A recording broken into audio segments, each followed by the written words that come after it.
We'll be live. Hello, everyone. Woo! Hello. Oh, you just went choppy right when we said hi, but it's okay. One more time. Hello. Hello. All right, Dee is here. Oh, Fudge is here. Hi, Fudge. We have Secular Rarity. Yay. And we have One-Eyed Heathen. Guys, make sure you like the video, like the stream right now, because this video will be haram upon you if you have not liked the video. I don't know if you understand what that means. That means that on the day of judgment, we'll get to do things to you because you watched the video and didn't like, right? So that's how it works. This is how you make haram things. Haram is not just for food, okay? You could announce things that you're making and creating. You could announce it to be haram upon people unless they meet certain conditions. And I announce this video haram upon you. Day of judgment. And yeah, unless you like this video. So this video will only be halal if you have liked this video, okay? That's how you could watch it. There's no other way, all right? And yeah, so guys, we are going to be covering the news, 10 news items about atheism, religion, culture, politics all around the world. This is the most international atheist news channel you will ever find anywhere else. I'll dare you find something else that is as international as us. It's not just the news that is international, it's our audience that is also international. Please let us know in the live chat where you're watching from so we could prove to the idiots who do not, to the ignorant people who do not believe me right now, okay? Tell me where you're watching from, and I will highlight it as we go on to show that the fools who doubt me, that they be wrong. Or in the words of Muhammad Hijab, the ignoramuses. yes. Susanna, what the news today? What countries we're covering?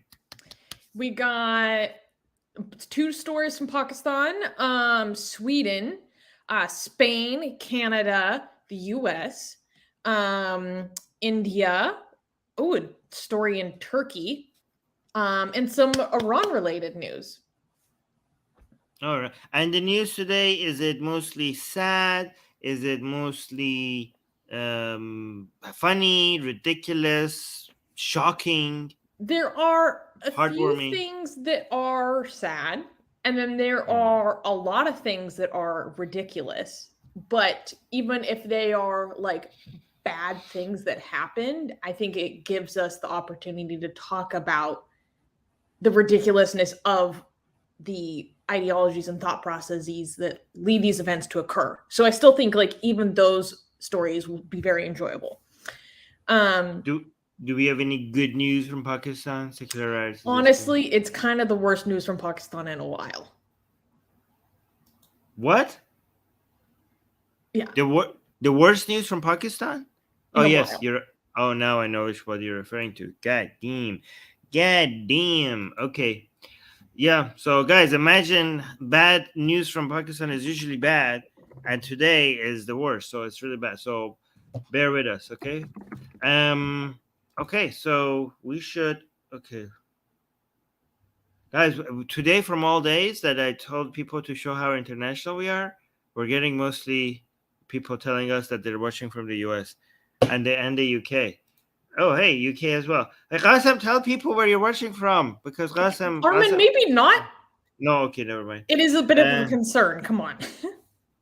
Never mind. Okay, can we clap for the first news?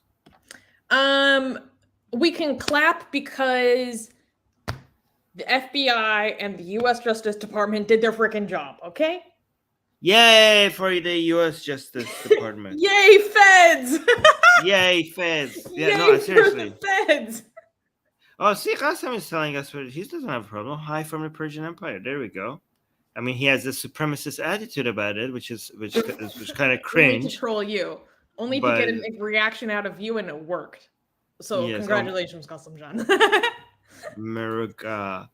Armin, are you ready to clap for the first news? Yes. Just Australia. I just wanted to show that we are actually international. Okay. First news. Assassination plot on Iranian-American activist revealed by Justice Department. On January 27th, officials announced that the U.S. Justice Department charged 3 men for their role in allegedly plotting to kill Iranian-American journalist and human rights activist Masih Alinejad. The 3 men are 43-year-old Rafat Amirov of Iran, 38-year-old Polad Omarov of Czechia and Slovenia, and 24-year-old Khalid Mediev of Yonkers, New York. The 3 men are reportedly members of an Eastern European crime syndicate. Alinejad said, quote, "I want to tell you that the Iranian regime thinks by trying to kill me, they will silence me or silence other women." The Iranian mission to the United Nations and the Iranian state media did not immediately comment regarding the charges. Jake Sullivan, the United States National Security Advisor to President Joe Biden, said that the incident, quote, "follows a disturbing pattern of Iranian government-sponsored efforts to kill, torture, and intimidate and to silence activists for speaking out for the fundamental rights and freedoms of Iranians around the world." Alinejad has been a constant target for attacks plotted against dissidents and critics of Iran's government. Last July, in 2021, she was the target of a kidnapping plot allegedly connected to the Islamic Republic. This is so bizarre. Like, you would think this makes no sense. How does this benefit them, right? But again, you have to understand that the Islamic Republic is not just one entity. It's a multiple competing entities within one regime that it's just a chaos, right? But this is insane. This is insane. So, because I mean, at this moment of international pressure on the Iranian government, this is what they needed the last. Like, it makes from a strategic standpoint, it just does not make any sense for why they would do this. Yeah. But, well, I mean, so for those who are not aware, last year, there was an assassination attempt on Masih Alinejad, who was one of the most prominent oppositional activists in terms of fighting the Islamic Republic of Iran and fighting compulsory hijab in particular. And so now the Justice Department has revealed a lot more information about the plot to kill her because they released the indictments. So this is all of what they are alleging that these men engaged in and the kind of charges that they are going to be bringing against them in court. And basically, it's almost kind of like a preview into an opening statement that they might make when they're arguing in court before a judge. And Miriam is asking an interesting question. He's saying some of those names didn't sound Iranian to me. So my understanding is that these men originally come from Azerbaijan. Yeah, they're hired. They are hired by the regime. Apparently. Yeah. And what's also very interesting is that there were so the indictment itself does not directly say that the Islamic Republic is responsible for this. However, when the FBI has given statements about this, the National Security Advisor, various high-ups in the Justice Department, blah, blah, blah, they're very clear in saying that this is originating from the Islamic Republic. Like, it's not in the specific charges because, like, when you're bringing charges forward towards someone, especially if it's the freaking Justice Department, they're only going to bring forward what they can prove beyond a reasonable doubt. Mm-hmm. And so they have to approach an indictment very conservatively. So that's why it wouldn't contain that direct accusation in the indictment itself. Which brings me to Gossam's question. He is asking just allegedly. So, because I say, okay, they were allegedly plotting to kill her, here in America, we have you are innocent until proven guilty. These men have not been proven guilty in a court of law. They have accusations and allegations levied against them by the U.S. Justice Department, but they have not been proven in a court of law. So that means that at this point, they are still alleged.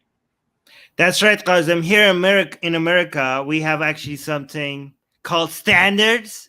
I'm sure you don't understand it. back from your Persian Empire. I know this goes Oh, right above your no. head. Here in America, we do things right. Tell them, Susie. And that's actually really funny. One day I was hanging out in the Atheist Republic Persian Discord with everyone, and they were watching a Persian dub of 12 Angry Men, which is a really old-fashioned American movie about 12 jurors having an argument about if they're going to find a man guilty. And everyone in the chat that I was hanging out with talking about, like, oh my God, this is like a dream for us, blah, blah, blah. Like, it was very interesting for me to be hanging out with all these people from Iran, like watching what our justice system was like. But anyways, Mustafa had kind of a funny comment. He said, I lost count of how many times she escaped death. She's the Persian Rasputin. True. Yeah, seriously, they are after her. There was something else I wanted to mention. So when all these high up government officials and various agencies were making statements regarding this case, one person, in what department they come from, I can't remember off the top of my head, but made a very interesting statement about how in cases like this, we are seeing a merging of criminal organizations and rogue states. Because the Islamic Republic of Iran is a rogue state. And so now they're going beyond just this is their entire history, right? But this is like on a new level and it's contemporary. But of literally just straight up using criminal organizations to further their aggression on American soil. Yes. It's wild. It's crazy. It's crazy. Anyways, just new merch. Not new merch. New poll just dropped. Do you guys want to see merch? I know it's done some purpose. Guys, new hot poll just dropped just yesterday or 2 days ago, and we've been hottest data of 2023. Yes. Because here we geek out for some data. Get excited, guys. No, actually, this is exciting. Legitimately. This is pretty cool. This was pretty impressive. Okay. We were on the Persian show. So for people who don't know, Atheist Republic also has a Persian show. We go live there now, 6 times a week now, almost like 5 or 6 times a week. So we're doing a lot of lives there, right? Anyways, we were like going through these data. Like we went through it from top to bottom. Like we spent around 2 hours just analyzing this data, which is amazing. This just came 2 days ago, and it's making a lot of noise on Iranian social media. So this is pretty cool, right? So I'm not going to be able to go through all of it. I'm just going to do a selective few. Which ones do you like to see the most? Let's actually look at the main thing that people want to see. There is so much to dig into this new data in the graphs. Oh my God. I went full geek. Yes. By the way, we geeked out. This is an academic poll. It's a scientific poll done by and we went through the methodology on the show as well for people, because people are like, but the samples will be biased because people are mostly answering from outside the country and stuff. So we went through the methodology and we showed how they how they clean the sampling size and how they try to reduce the biases, and how they use like the Pew's method, scientifically proven method of cleaning the data. And what is it here? They do the different methodologies that they try to adjust everything to match the actual surveys from the country. So they, anyways, you could go through the methodology to see how much it's trusted. But anyways, let's go to the results. Okay, so this is pretty cool. Here's the okay. So the question from the Iranians. Okay. By the way, these are questions where mostly we did other polls from this institute that talked about religious views or political views. This poll was specifically about Iranians' attitudes towards the 2022 nationwide protests, right? So we want to see how people felt about it and how political views have changed since or because of it, right? So the question was, if a referendum were organized on the question Islamic Republic, yes or no, what would you vote? Okay, So 80.9%, so almost 81% of Iranians have answered no to the Islamic Republic. 81% of Iranians voted no to the Islamic Republic. 15% voted yes to the Islamic Republic. Okay. And 4% answered do not know. Yeah, exactly. Exactly. Oh my god. Oh my god. My guys, it gets more juicy. It gets more juicy. Okay. By the way, the same answer is now broke down here by age, by gender, by education. It's just interesting because women are more anti-regime in Iran than men. It's just like Shocking. it makes sense, but it's also something new because usually in revolutions, men tend to be more rebellious and have a revolutionary mindset than women on average. But in Iran, it's the opposite. In Iran, it's the women who are more anti-regime than the men, right? Also, look at this. The 50-year-old people are 76% against the regime, but 19 to 29 is 90% against the regime. So when this generation replaces the other generation, this number is going to increase against the regime. 90%, everybody against 29. By the way, below 29 is half the country. Okay, so like that's like it's a very young country, right? That's so true. That's a really good point. I think you should reiterate that for people to understand what that means. yes, and these young people are going to replace the old people, and that's 90% against the Oh my 70%. god. Oh my god, wow. 70. So Mariam is saying 70% of Iran is under 35, right? So these young people are going to replace the old people, and it's going to be even more anti-regime. But let's go. There's so much data. I'm not going to share everything with you guys, right? By the way, by Republicans, I don't mean American Republican, okay? Republican, I mean in Iran, in the context of Iran, Republican means people who don't want a monarchy, right? So people who want the regime to fall, we are two groups of Iranian. Some of us want a constitutional monarchy to come back to come take its place. Some of us want a republic to come back. And us Republicans in Iran, we have defeated, these polls shows that we have defeated the monarchists by a huge margin. Wait. The Shaloah here receiving. Oh, here. Yeah, look at this. Okay. So this cuts the republics, the people who want a republic, into two groups, which if it added them up, it would show that we're so much more than the constitutional monarchies, right? So the people who want a presidential republic, the people who want a parliamentary republic, and people who want a constitutional monarchy, right? So even the people who want a presidential republic, even though we were split in two, look at this. We're still more than the constitutional monarchy. So if you add the republics together, we are like so much bigger than these monarchists. Anyway, so we win.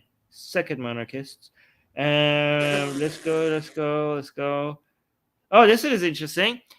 How did you feel when the soccer team of the Islamic Republic of Iran lost to the United States of America? Okay, so that's such a specific question.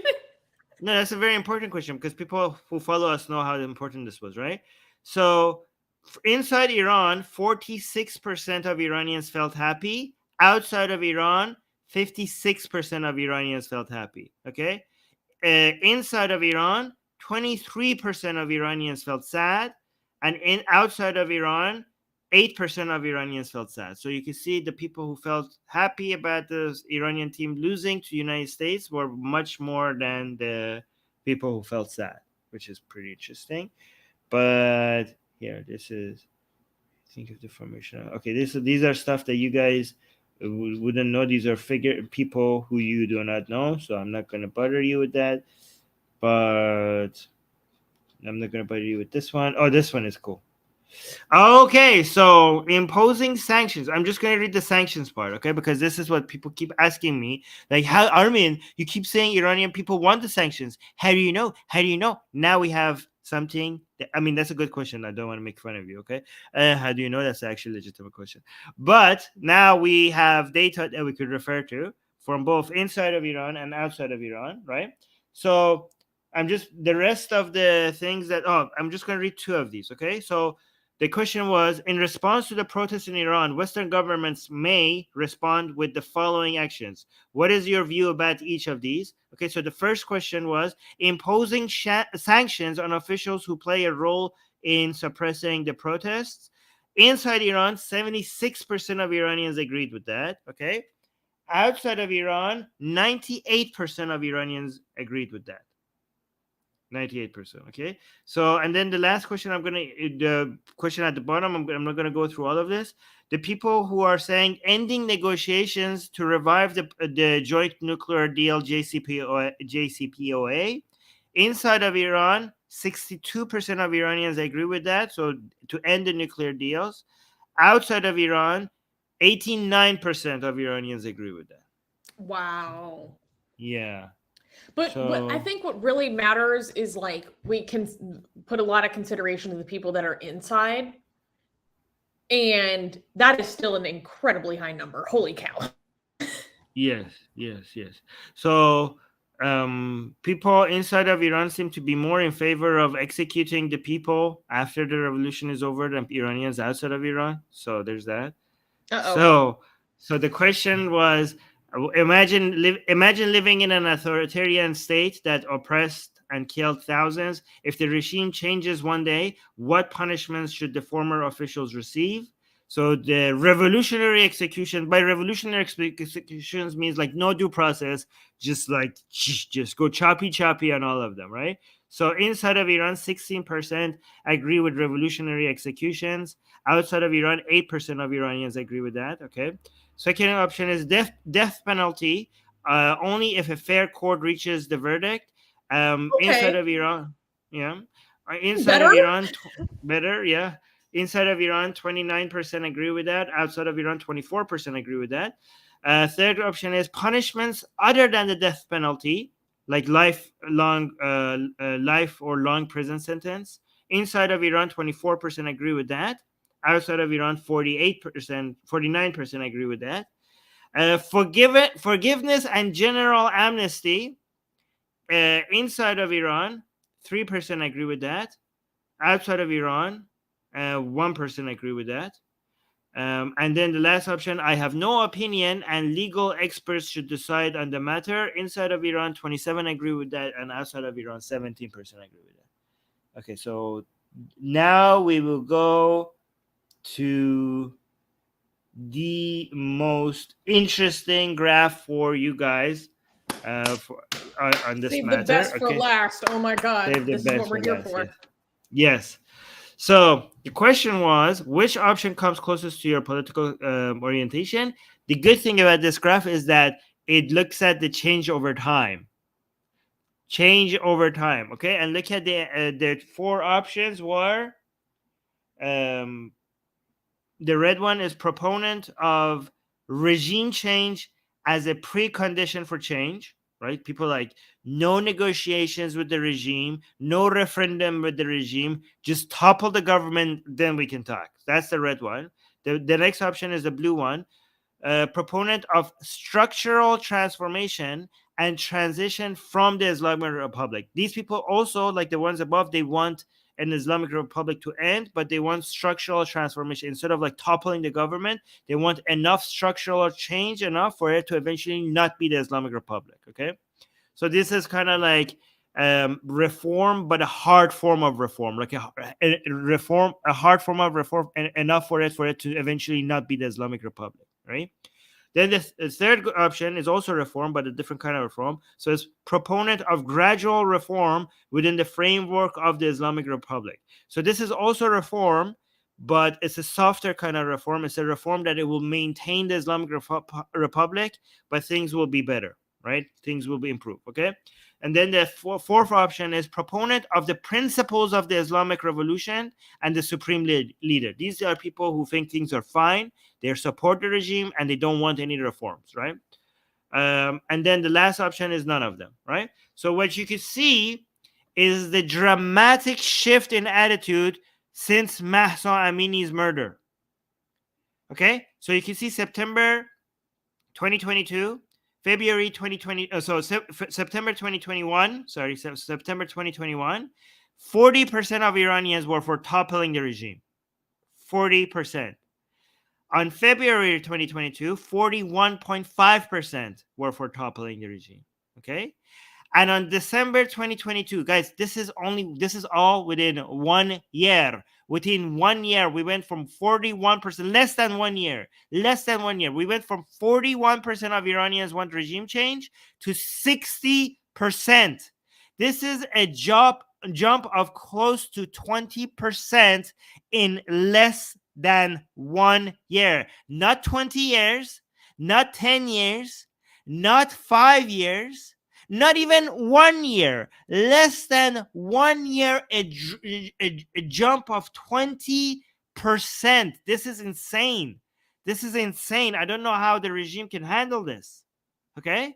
Furthermore, both reform options, the hard reform and the soft reform, both of them dropped.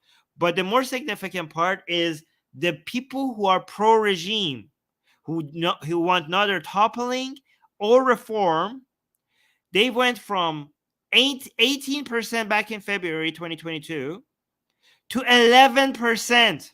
So in less than 1 year, the support for the regime halved. The regime has lost its base. The regime base support, which was 80%, it dropped to close to half of what it was in less than 1 year. This is why they're panicking. I don't know what leg this regime has to stand on anymore. It's insane. This is why they're panicking. It's really difficult. And this is half, and you saw the numbers. The younger people, this is going to have again in 1 generation if the regime survives. Oh my God! It's guys, if you're a dictator, you need at least like a fraction of your population to be on your side. It's going to be it's close to impossible to hold on to a regime with this level of unpopularity. Okay, so there's that. This is a dramatic shift. Like we saw a dramatic shift in religious attitude and political attitudes, and now we're seeing a dramatic shift. Guys, this is insane. I can't wait to see shifts in religious attitudes in the past few years. Because, oh my God. Well, you know that they're looking into that as well, because that's something that the Gaman Institute investigates. Wow. I mean, there's just like so much to unpack here. Yes. And Miriam is pointing out that the first two, the red and the blue, are both saying no to the Islamic Republic in some form or fashion. It's just like, how do we do that?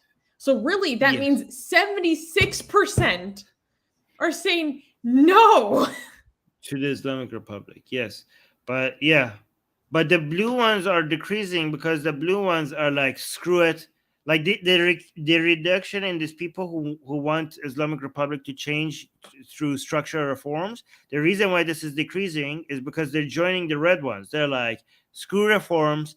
The reason why people are saying screw reforms is because the regime is like has fake reforms. Like people have given up on that. Like they know that there's no way this regime is going to actually give in to structural reforms. They're like, this is it's only by force. It's only by pushing the government to get the hell out. Like it's like some people just recently came out and said, like, even people who were pro-regime just recently came out like, maybe we need a referendum for the Islamic Republic to change, right?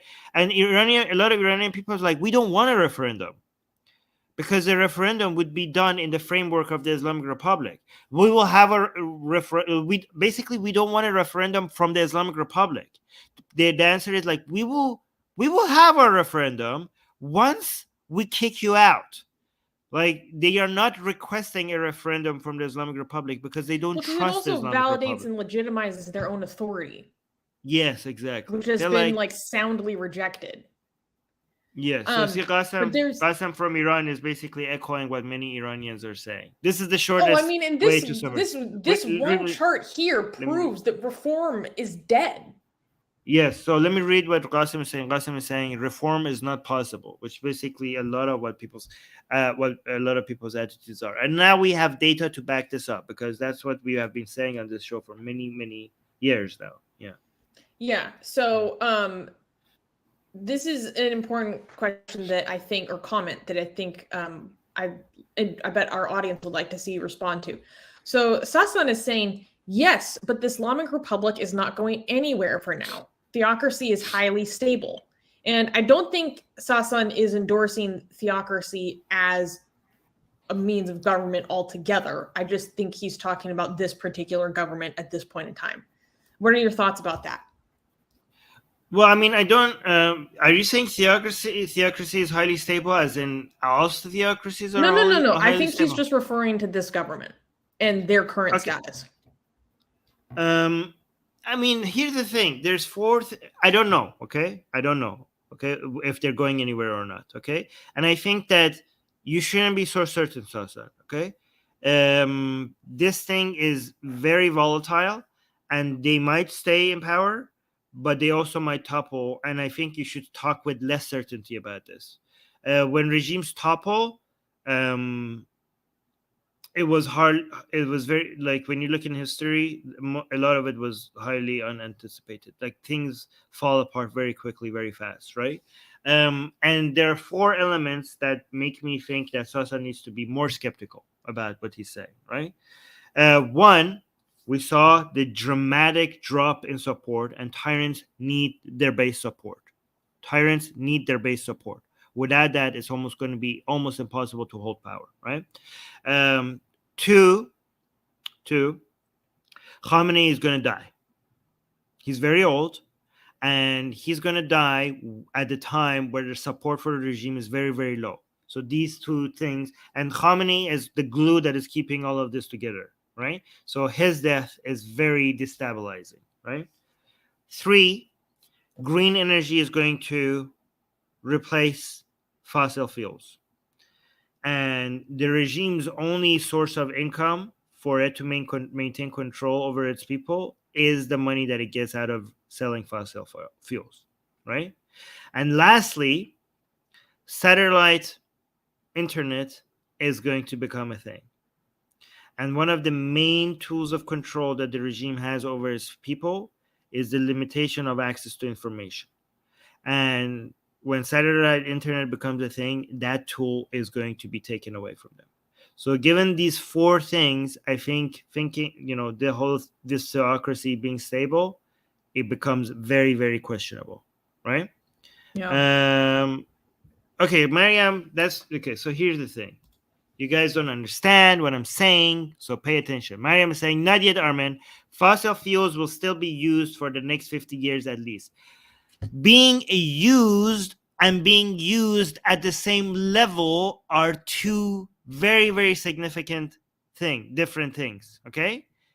Being used, of course they're going to be used. Green energy is not going to completely replace fossil fuels. We don't need it we don't need for us to wait for it to be not completely used.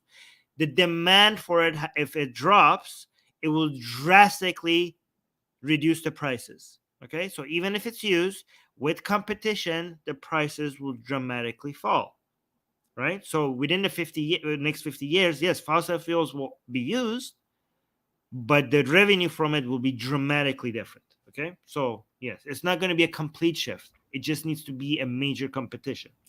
Mm-hmm. There was one last comment. Also, yeah, go on, but I will find another. Sasan is saying, hello from the US and congratulations on reaching my dyslexia jumped out. 37,000 subs. I had to double check because I looked earlier today and I didn't see this. Right. Guys, wow. We just hit 37K. How exciting. Nice. Make sure to subscribe if you haven't already. What are you doing if you're here and you're not subscribed? We do this every week. Come on. All right. So Sasan people also disagree with Sasan mostly. Okay. So the question was, which of the following options best approximates your view about the protests of the past months? But again, maybe this is not directly in opposition to what Sasan said, but it's somewhat related, right? So people who say, I agree with the protests and think they will succeed. Okay, and the goal is toppling the government. So succeed means like toppling the government, right? So 67% of Iranians inside of Iran agree that it will succeed, and 90% of Iranians out of Iran agree that it will succeed. So again, this is not to say that they're right. Okay, I'm just wanting to show their opinions, because I'm not doing an argument appeal to popularity fallacy. I just wanted to show their opinions.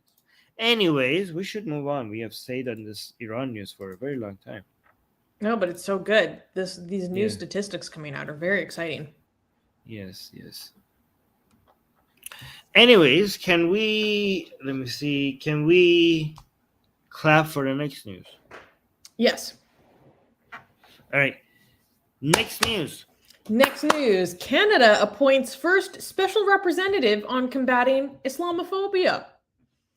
The Canadian government appointed the country's first ever special representative on combating Islamophobia after a series of attacks and harassments against Muslims in Canada. For example, in June of 2021, 4 members of a Muslim family were killed when a man ran them over with his truck in London, Ontario.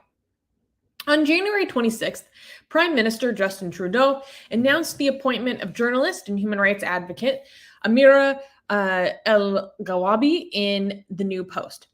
He described El-Gawabi's appointment to the post as, quote, an important step in our fight against Islamophobia and hatred in all its forms.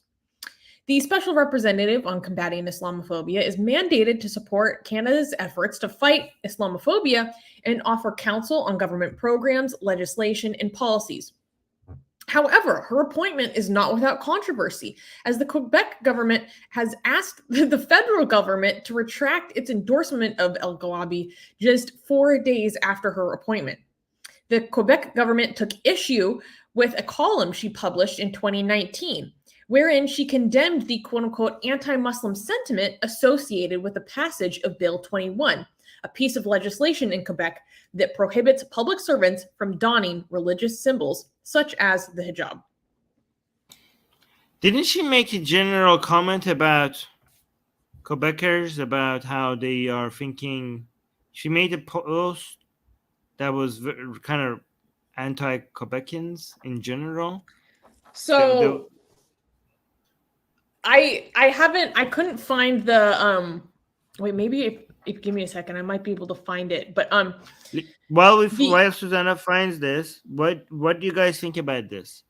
And how would you feel about it if she was, instead of being what is the position's name? Anti-Islamophobia person? No, the special representative on combating Islamophobia. Okay. So, Islamophobia squasher, crusher, something like that's a very long name. Can we have it like a shorter? Okay, whatever she is. If the term Islamophobia was replaced with anti-Muslim bigotry, would you guys be happy with this? Because that's my, that would be my. I wouldn't. Again, I don't know. Regardless of how bad or good she is, I wouldn't have an issue with this if the name was different. Okay, if it was just. I mean, I saw some of her columns, and she was talking about, anti-Muslim bigotry need to be. She used that language. She was using not the term Islamophobia, but anti-Muslim bigotry. I'm like, okay, even she is using the right term. How come the Canadian government is not using the right term? Like, why can't they use the same language that she's using? Like, in her column, she was talking about anti-Muslim bigotry and anti-Muslim discrimination. Why can't you just say that? Why do you have to say Islamophobia? Again, if they had a government oversight committee or whatever this is that was specifically looking at addressing anti-Muslim bigotry in Canada, I would be like, oh, great, that's great, do that. We have a lot of Muslims in Canada, and I want them to feel safe and happy and secure in Canada. And if this is a specifically challenging thing, like, for example, I would be as happy if we had, I don't know, special representative of combating anti-Semitism in Canada. I would be happy with that as well, right? I would be very happy also if you had a special representative on combating anti-atheist bigotry as well. I mean, Canada doesn't need that. So actually, I wouldn't be happy with that because Canada doesn't need that. But yeah, this would be fine. I would be as an atheist and as an anti-religion and anti-Islam ex-Muslim activist, I would endorse this position if there was just a slight change in the title. Can we have that? Can we just have that? Why do you have to call it Islamophobia? This is dangerous. Yeah. Yeah. But I think that's obviously our main contention with it. I mean, her beef with Quebec is a little bit different. So my understanding is that she wrote this article about Bill 21, and one of the ministers in Quebec said that Al-Gawabi has not properly apologized for her comments about Quebec. She seems to be overcome by an anti-Quebec sentiment, he said. All she did was try to justify her hateful comments. That doesn't fly. She must resign. And if she doesn't, the government must remove her immediately. And then she said she tried to apologize. Well, then she had an interview with CBC and said that she had nothing to apologize for. The article that she wrote had all the context in it, and it said it was never meant to suggest that my opinion is that the majority of Quebecers are Islamophobic. I don't believe so. I was merely analyzing the polling numbers. An opinion piece is meant to cause people to think, talk, and reflect. And then it got to a point where now there are survivors of a 2017 mass shooting at a Quebec mosque that are asking her to apologize to Quebecers. Oh, wow. Because they're saying your comments about Quebecers are going to mess up the progress we've made here. Wow. Okay. No, I mean, the way she writes about Quebecers, if you replace Quebecers with Muslims, then her organization would have been on it. You know what I mean? Like her whatever special representative office that she has would have considered it Islamophobic if anybody was talking about Muslims the way she talks about Quebecers. So yeah, let's have a special representative on combating Quebecophobia in Canada as well, and then have these two offices go at each other. How about that? Like, you just go internal civil war within the federal government. Okay, here's a quote from the article. We have more that caused Quebecers than Muslims in Canada.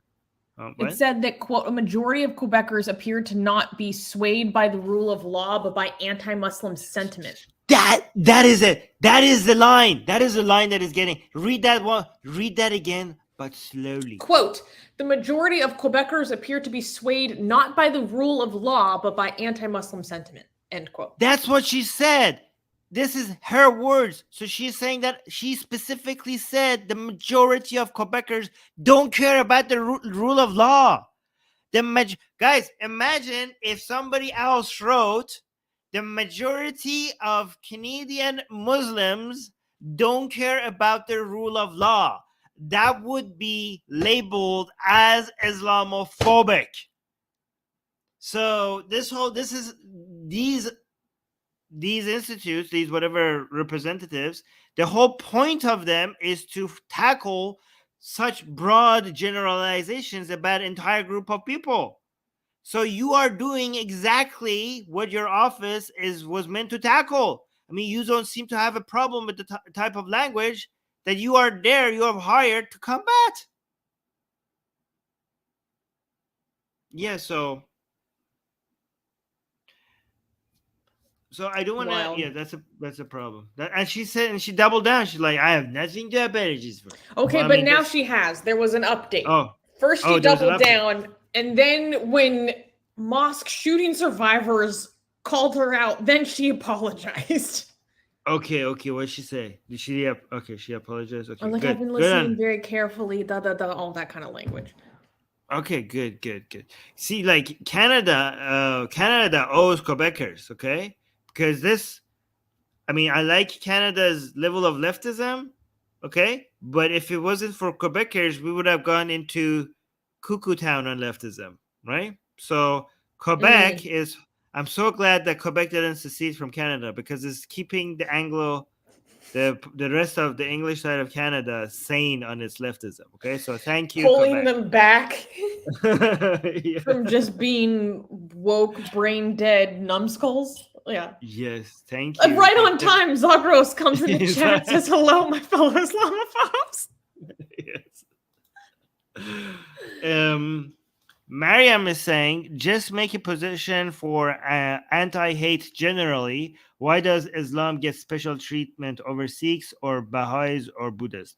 I actually don't agree with you, Mariam. I do think that even if you have a general anti-discrimination, not anti-discrimination body, if there are a certain group of people that are being more targeted, it makes sense to create an office or a body that highlights them specifically. For example, if it was a special representative on combating anti-Semitism in Canada, I wouldn't be like, oh, just make a general anti-hate thing. I would like, no, they need special focus. It's fine. Go for it, right? So given Canada's Muslim population growing by the minute, I do think that it makes sense for the government to have a special focus on making sure that these people feel welcome. And this is why Canadian Muslims feel more Canadian, right? So I don't mind the government trying to make them feel like this is their country, they belong here, they're not otherized, right? And these kind of steps move in that direction, which is good. I just don't like maybe the person that they picked, given her record of how she speaks about an entire group of people, which she is supposed to be against, right? That one. I mean, she apologized, so we should welcome that, right? But also, I don't like the name. I just hate the name. I know people think I'm being picky, but I think it's important. It's important to not make it seem like we're defending a religion. Okay, the name has Islam in it. It's important for us to make sure, because this is going to be weaponized in defending the religion instead of defending the Muslim people. It's because it has the word Islam in there, it's going to be weaponized into silencing criticism on a religion or even insulting a religion rather than protecting individuals. Okay, so that is very important. I know people think I'm being picky about this, but it's not. It's important that you call it anti-Muslim bigotry and not Islamophobia. Yeah, I completely agree. Anyways, yeah. If there is one thing that I know in life, there are two types of people that you don't mess with that are in the top of the list. Number one, you don't F with Ukrainians, okay? Number two, you do not fuck with Quebecers. Yes. We have a Canadian organization. Can we start a petition that asks to rename? Because what I've seen for people who are, seem to be ex-Muslims or anti-Islam is like, oh, this institution is different. It should be abolished. Like, this is bad. We shouldn't have this, right? But we could take a milder position, which might come off as more reasonable, right? We could keep the organization. Can we ask for a name change? How about we have a petition for requesting a name change? And maybe that we could get that on the news. Actually, I know someone who, Doug Thomas at Secular Connection, which is a registered lobby group in Canada. And he is an expert at making petitions for secular causes in Canada and very passionate about, I don't know if he's a Quebecer himself, but he seems to be very well informed about it. But I think I should definitely have a discussion with him about this. I think this would be a very worthy petition for us to start and also spread around. And he's the one who helped us make the petition where we changed the language for the Afghan refugees to not be explicitly religious. To include non-believers. Yeah. And we were effective in getting that language changed. That's amazing. Okay, let me finish this point. I think it's important not just to, even if it's not successful, I think it will bring a lot of attention to people like, why do these people seem to not have a problem with this office being in there? They just want a name change. So that by itself will bring a lot of awareness to certain people who are not against Muslims, but are against, for free speech, for making sure that anti people can criticize and even insult the religion. I think that's a very good campaign. Let's get on that. Okay, what do you think? It's a good idea. Yeah. I can arrange a meeting, see what I can do. Nice. All right, can we clap for the next news? Someone died. But okay, we won't. All right, next news. Okay, next news. Deadly machete attack at a Spanish church labeled jihadist attack. On January 25th, Spanish authorities arrested a 25-year-old Moroccan man, Yassine Kanja, after two Catholic churches in Algeciras, Spain, were attacked. The suspect is accused of killing a sexton, Diego Valencia, and injuring a priest, Antonio Rodriguez, with a machete. The Spanish Interior Ministry is keeping Kanja in custody. The judge investigating the incident suggested that the attacks were connected to Salafi jihadism. According to the reports, the assailant went inside Maria Auxiliadora y San Isidro Church at 7 p.m. and attacked a priest who was severely injured. After the first assault, the suspect went to Nuestra Señora de la Palma Church, 5 minutes from San Isidro, where he murdered a sexton. Local media also reported that 3 other people were injured in the attacks. Leaders of the Conservative People's Party, or PP, and the far-right Vox Party have been criticized for using the attack to smear and stigmatize the Muslim community in Spain. Alberto Núñez Feijóo, the People's Party leader, said that, quote, there are people who kill in the name of God or in the name of religion, arguing that Christians were no longer killing people in the name of religion.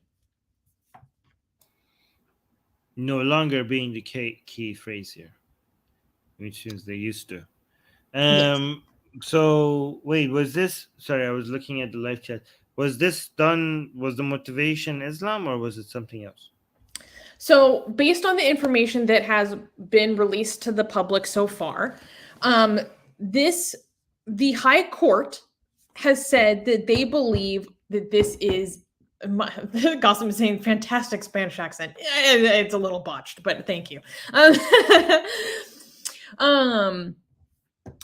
This attack was influenced to some degree by Islamic extremism. The authorities have said that this man seems to have gone through a period of like quote unquote rapid self-radicalization. And his friends reported that he used to just kind of like live a normal life. And then all of a sudden they noticed that he was acting very different like a month before the attack or 6 weeks. And he started like listening to the Quran on his phone all the time. And so far the authorities are saying that that is a motivation or factor in this case. Because he was also like had comments about another Moroccan man that he knew who I think was maybe an ex-Muslim Christian convert, possibly, because he was calling that man an infidel and stuff. And so far the authorities are saying that that is a motivation. Interesting.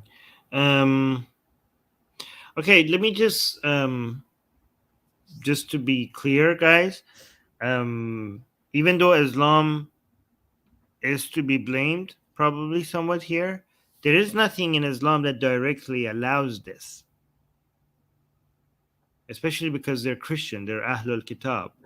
I mean, it depends on your interpretation, but there are, I mean, you're supposed to live according to the laws when you're living in a non-Islamic country as much as you can, unless it violates something that you're supposed to do. For example, if you're forced to eat pig or drink alcohol, or if you're forced not to pray, then you should disobey. But other than that, this is not this is not the teaching of Islam, these actions. However, Islam is still to be blamed. Again, there are many things that are not directly endorsed by the religion, but indirectly the religion causes. The example I give is in Christianity, for example, there's nothing in the Bible, last time I checked, that tells you to go molest children. It doesn't say that. Okay.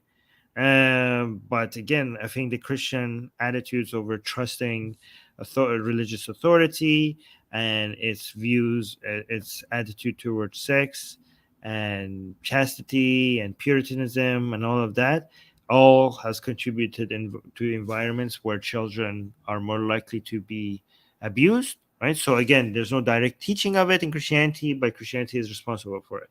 So in Islam, it's the same thing. There are certain attitudes that are increases because of Islamic teachings, even though Islam does not directly teach it. So just wanted to clarify that, because we need to be transparent about it. Yeah. I want to read you some of the statements from these government officials that caused a huge controversy in Spain, and just give me your reaction. So, Fiejo was saying, quote, "There are people who kill in the name of God or in the name of religion." Saying, however, it's been many centuries since we've seen a Catholic or a Christian killing in the name of their religion or in their beliefs. But there are other peoples who have citizens who do that. And he tried to clarify his statement, saying that he insisted that no religion should be stigmatized. However, he later stated that there isn't any problem with Catholic terrorism in general, and insisted that Islamic fundamentalism is a problem worldwide. Then there was the leader of the Vox party expressed his condolences to the victims and blamed illegal immigrants and the government for opening up Spain's borders and giving away subsidies. Quote, "Some open the doors to them, others pay for them, and it's the people who suffer. We can't tolerate the spread of Islamism on our soil." Okay, so people are having an issue with what I said, but you're all wrong and I'm correct. Young atheist is saying Islam allows killing of non-Muslims. Not all the time. It only allows you to do that in certain conditions. It especially doesn't let you do that if you are living in non-Muslim land. It does not allow you to go willy-nilly on every non-Muslim and just kill them. It does not do that. So that is wrong. Again, I am anti-Islam, but we need to be fair with what Islam teaches when we are anti-Islam. Zagros is saying, isn't it actionable for a Muslim to do this if one believes that they are in the last days? Well, Zagros, even if that's true, we have specific instructions that nobody can tell when it's the last days. So unless you see the Mahdi back right now speaking and the sky literally falling, so there's no way, you cannot announce that that it's the last days. So yeah, that's not happening. Susanna is saying, Armin, don't confuse exegesis of the Quranic exegesis. What is? I don't know what the second one is. Exegesis of the eisegesis? I don't know what this is. You can dehumanize anyone and use the exegesis of the Quran to kill people. No, not really. It does not. The killings are allowed under war conditions when you are directly in war with people. Again, it does. The dehumanization is correct. The Quran does dehumanizations of Jews and Christians specifically, but it does not allow you to go just kill them anytime you want. Does not do that. That's for that's for during war. So that is wrong. Also, Mariam, I don't know if this is a response to me that I'm saying this. Mariam is saying, well, the Turks destroyed thousands of churches and monasteries when they committed genocide against the Armenians and the other Christians. Okay, guys, we need to, I don't know if this is in response to what I said, but if it is, you have to separate what Muslims do and what Islam teaches are not necessarily the same thing. So yes, we have many things that Muslims have done and Christians have done, but we have to, if we want to criticize actions done by specific Muslims, that's a separate thing from us criticizing Islam. Again, I keep saying this as an anti-Islam person, okay? I'm against religion, I'm against Islam, I'm against Christianity. I just want to make sure we're being fair with our criticism, okay? Yes. Wait, who's saying this? Somebody's saying one-eyed heathen is saying, oh, I didn't know that. I just thought extremist Muslims just thought it was okay to kill anyone. Yeah, but what you call extremist Muslims, that doesn't mean extremist Muslims, a lot of them do agree that you could just, like, if you see a non-Muslim, go just and do whatever you want with them. But again, that's what they think. But again, I criticize the scripture based on what the scripture teaches, not necessarily what the extremist Muslims do. Many things that many actions taken by extremist Muslims are endorsed by the Quran and Hadith, and many things that they do is not. But the thing is that the Quran and Hadith has enough vile and disgusting teachings in it for us to be able to use it to say that Islam is vile and disgusting. We don't need to add more to it. There's enough crap in there for me to be like, this is a violent, barbaric ideology, backwards ideology. Okay, I don't need to make up new things again about Islam to be able to attack it. These comments, I love it. Because people are like, oh, okay, good point. I understand, blah, blah, blah. And one idea then is, Armin is the master moderator over here. He's defending all the nuance. Hey, Secular Rarity also likes what I'm saying. Yeah. The defender of the nuance. That's funny. Okay. All right. Can we clap for the next news? Yes, this is juicy. This is controversial. Okay. Next news. Next news. Man stopped from defiling the Torah in Sweden despite permitted Quran burning. Okay. But as I go through this, hold your disbelief, because there's more than, at first appears. Recently, the Swedish authorities reportedly denied giving a protester permission to burn the Torah in front of the Israeli embassy as a protest, a week after far-right Danish-Swedish activist Rasmus Paludan burned the Quran in front of the Turkish embassy in Sweden. The protester is identified as an Egyptian writer living in Sweden. He stated that he wanted to demonstrate that Sweden has double standards regarding freedom of expression and religion, as free speech laws were used to justify the Quran burning. He told the Swedish newspaper Dagens Nyheter, I don't know how to pronounce anything in Swedish. That's a good attempt. That he understands. You're making fun of Swedish people, by the way. Yeah, I am. He understands that burning holy books is not permissible, but he wanted to, quote, create a discussion. A rabbi involved in interfaith work told the Jerusalem Post that the Swedish Muslim community leaders also helped discourage the protester from burning the Torah. However, the Egyptian writer contradicted the rabbi's statement by saying, quote, I will still carry out my actions. It is important to me. I will submit a new application next week. So let's go through this, because I want to be clear about something. Before we go through this, people are calling out hypocrisy. I think Mariam and young atheists are calling out hypocrisy. Well, or whatever. But I think they're wrong. I think Sweden has been consistent here. It was the Muslims who stopped it. It wasn't the Swedish government. Right? Sorry, Am I right? Am I wrong? Dr. Hypnosis is saying Susanna, the queen of accents today. When I have a feeling Susanna pronounced that Swedish absolutely right.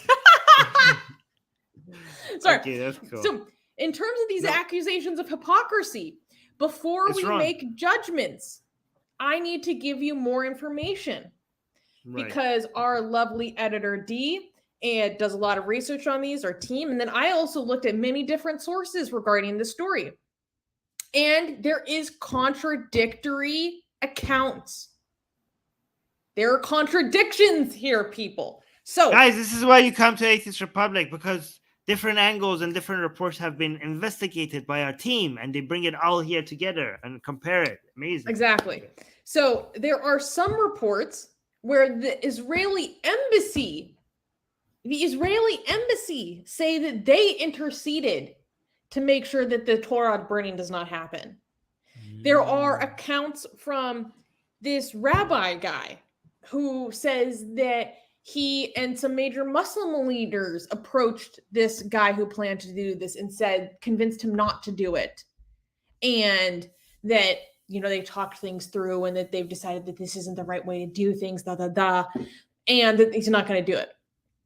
However, and then there are other stories saying it's not that the Swedish government did not permit this. It's that there was some other technicality that didn't allow it to happen at this date. not actually related to burning the Torah. And regardless, this guy says that he's gonna sign up to do it again at a later date. He's like, oh, it just Do got it. postponed. It just Do got it. postponed. Do it. Do it. I support this so Me that too. people, because a lot of people came out and said like hypocrisy, like the Muslims, are getting it. But no, Sweden. Okay, is this part of the story? Do we know that they gave the approval? This I part do was not know true. that yet. I do not know that yet. Okay, I hope it happens so that we could be like, see, consistency. So we'll see. Let's keep this on, because there were a lot of when they burned the Quran in Sweden. There's so many Muslim content creators that were like, "Oh, you wouldn't let this happen to Torah, would you? You wouldn't let this happen to Torah. You guys like hypocrites. And this is only about the Quran. Only free speech is conditional. All right." And I'm like, "You're right." I say to Muslims like, I mean, if it was true, which is not true, but if this is true, your concern is correct. Burn the Torah. People in Sweden, burn the Torah. Okay? I encourage this. Okay? In fact, Jewish people in Sweden burn the Torah. Okay? Because I don't want people to use this as a way to be anti-Semitic. Okay?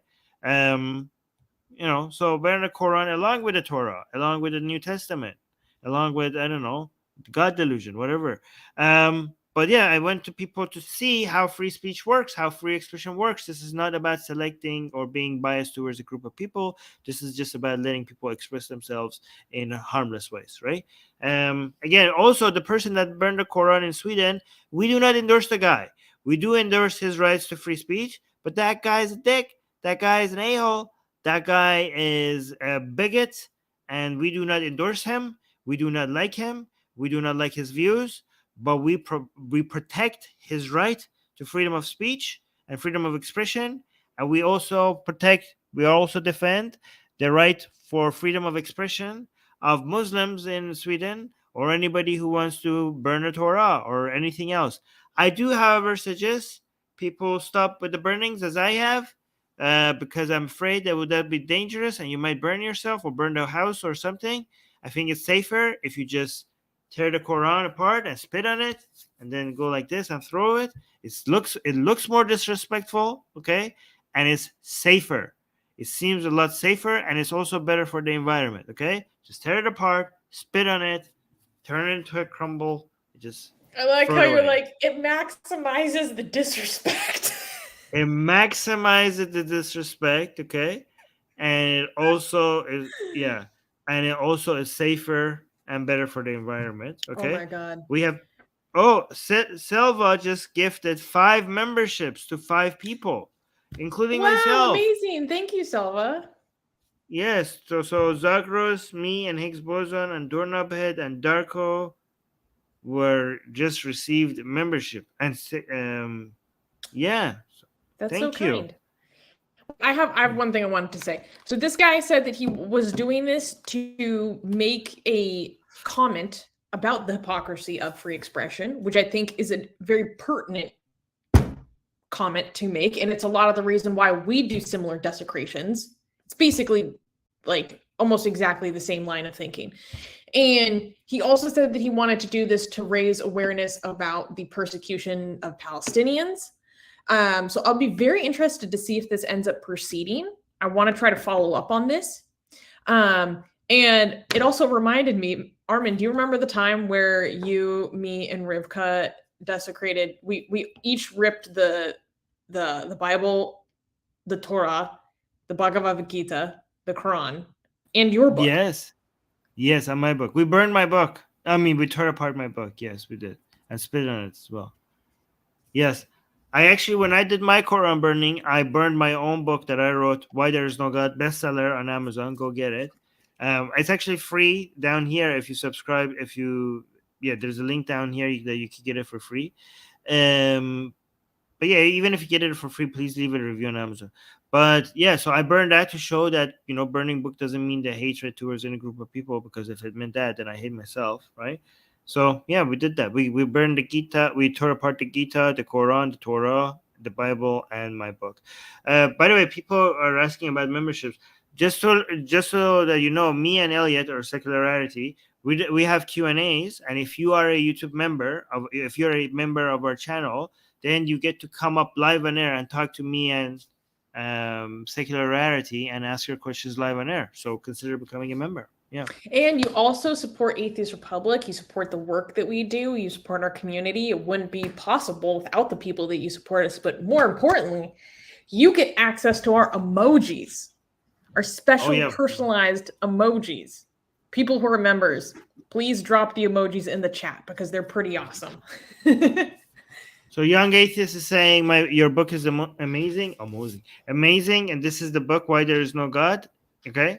20 simple responses to common arguments for the existence of God. Okay. And again, this book is, even though it's a bestseller on Amazon, it's available to you for free.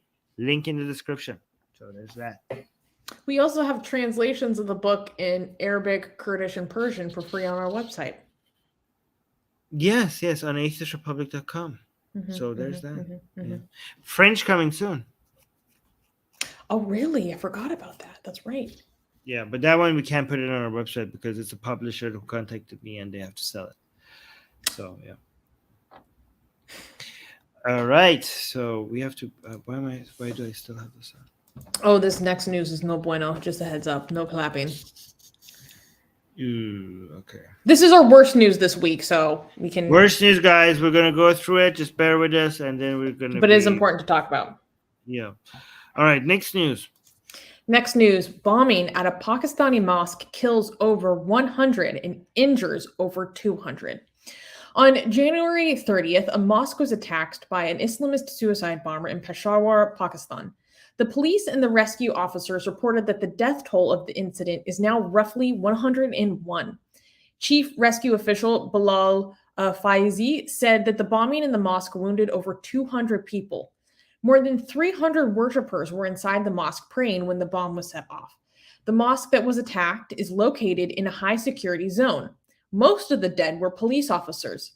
Shabarkov Mahmud, one of the commanders of the Tehrik-e-Taliban Pakistan, or the Pakistani Taliban, the TTP, claimed responsibility for the bombing. However, the main TTP group, via its spokesperson, denied involvement in the bombing attack and said that they would not target mosques, seminaries, and religious places.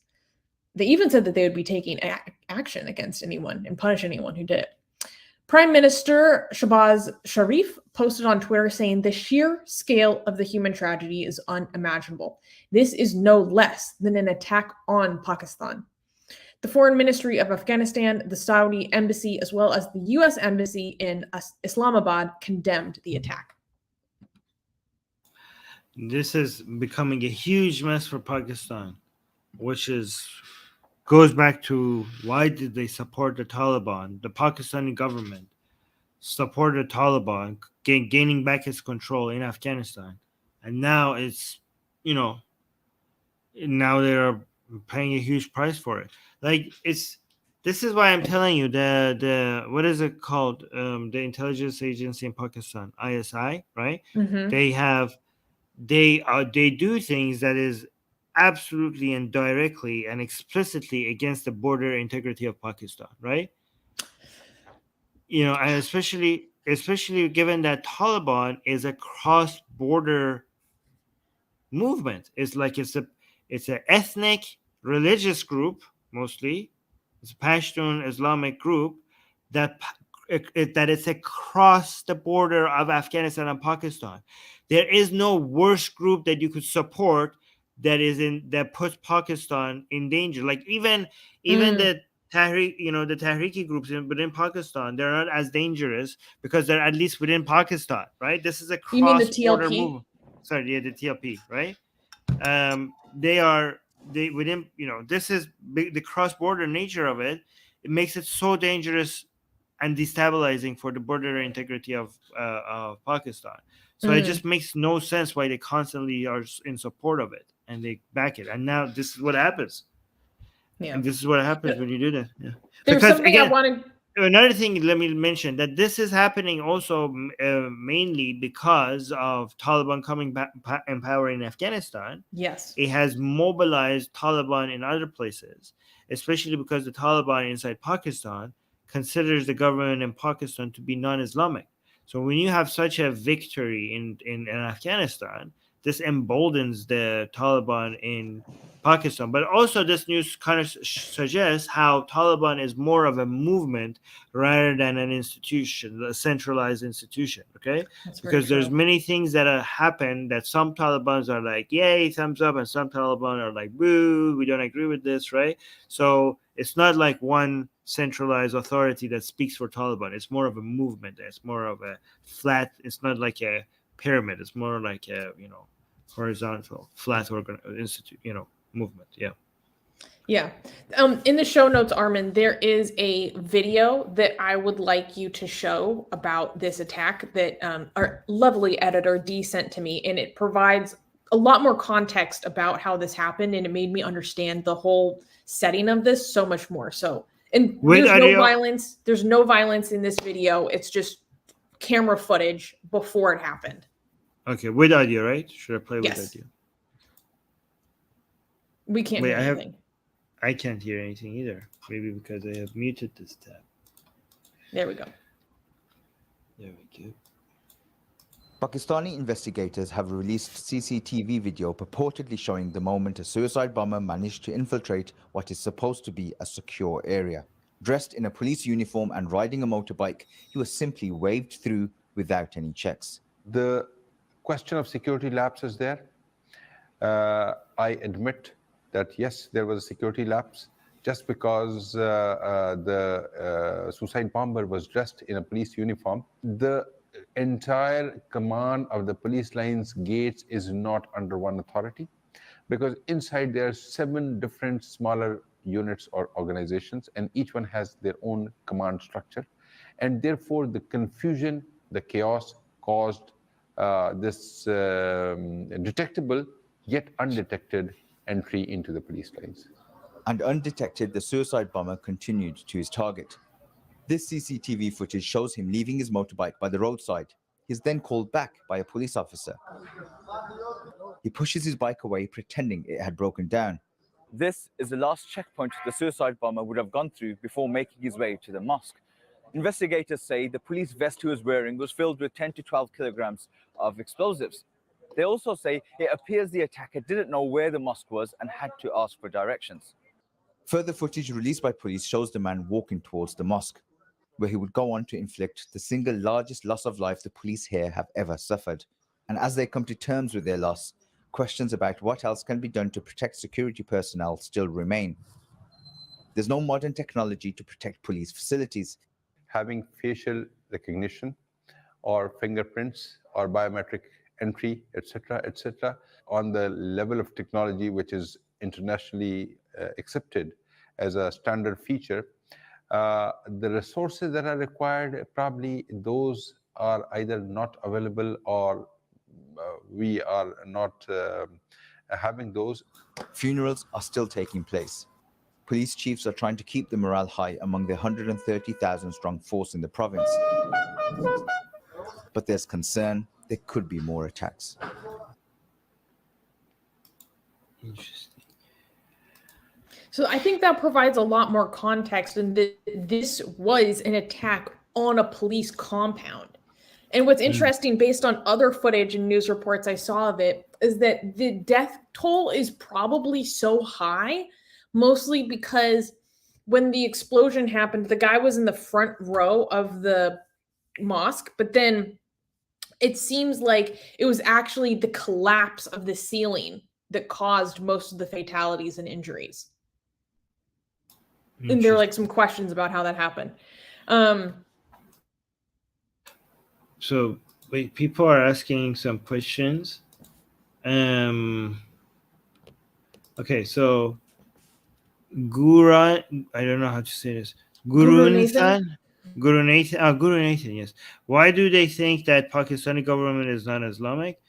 Well, I mean, because it's technically a secular government, and it also doesn't enforce a lot of Islamic laws. So, and it's the Taliban. Unless you have like a strict, abidance to Islamic to Sharia, then you're not Islamic. So, according to the Taliban, right? Zagros is saying, does Taliban produce opium? And if yes, well, how do they justify it Islamically? I mean, they do, and they allow it in Afghanistan. They make money from it. I mean, there's nothing in Islam that says anything against opium. So that's how they justify it. So there's nothing explicitly in Islam that is anti-opium. Do you highlighted this one? Oh, this was just sweet. Saslan is thanking Dee for all of her hard work, so I wanted to highlight that because she does deserve the recognition. And also Secular Rarity just got membership from Secular Sakai. Oh, so thank you. Amazing. Yeah. Thank you. Yes. Thank you. Yeah. For that. All right, go on. Well, the thing about this attack is that, I mean, Peshawar has been through hell because of the Taliban. And this attack that happened is the worst and most deadly attack that's happened since 2013. And so I was reading reports about how a lot of people who were there in Peshawar during the worst of it, you know, around like 2009 to 2013, like they are now packing up and trying to leave because they're so terrified that this could just be the beginning of going back to how bad that time was. Veganath is asking, what was the bomber's motive? Not entirely known. At first, it seemed like the Pakistani Taliban claimed it, and then they tried to, higher leadership tried to backtrack, and so it's not entirely clear. But, I mean, what is clear, it was an attack on the Pakistani security apparatus. Right. So vegan Atheist is saying, what was the bomber's motive?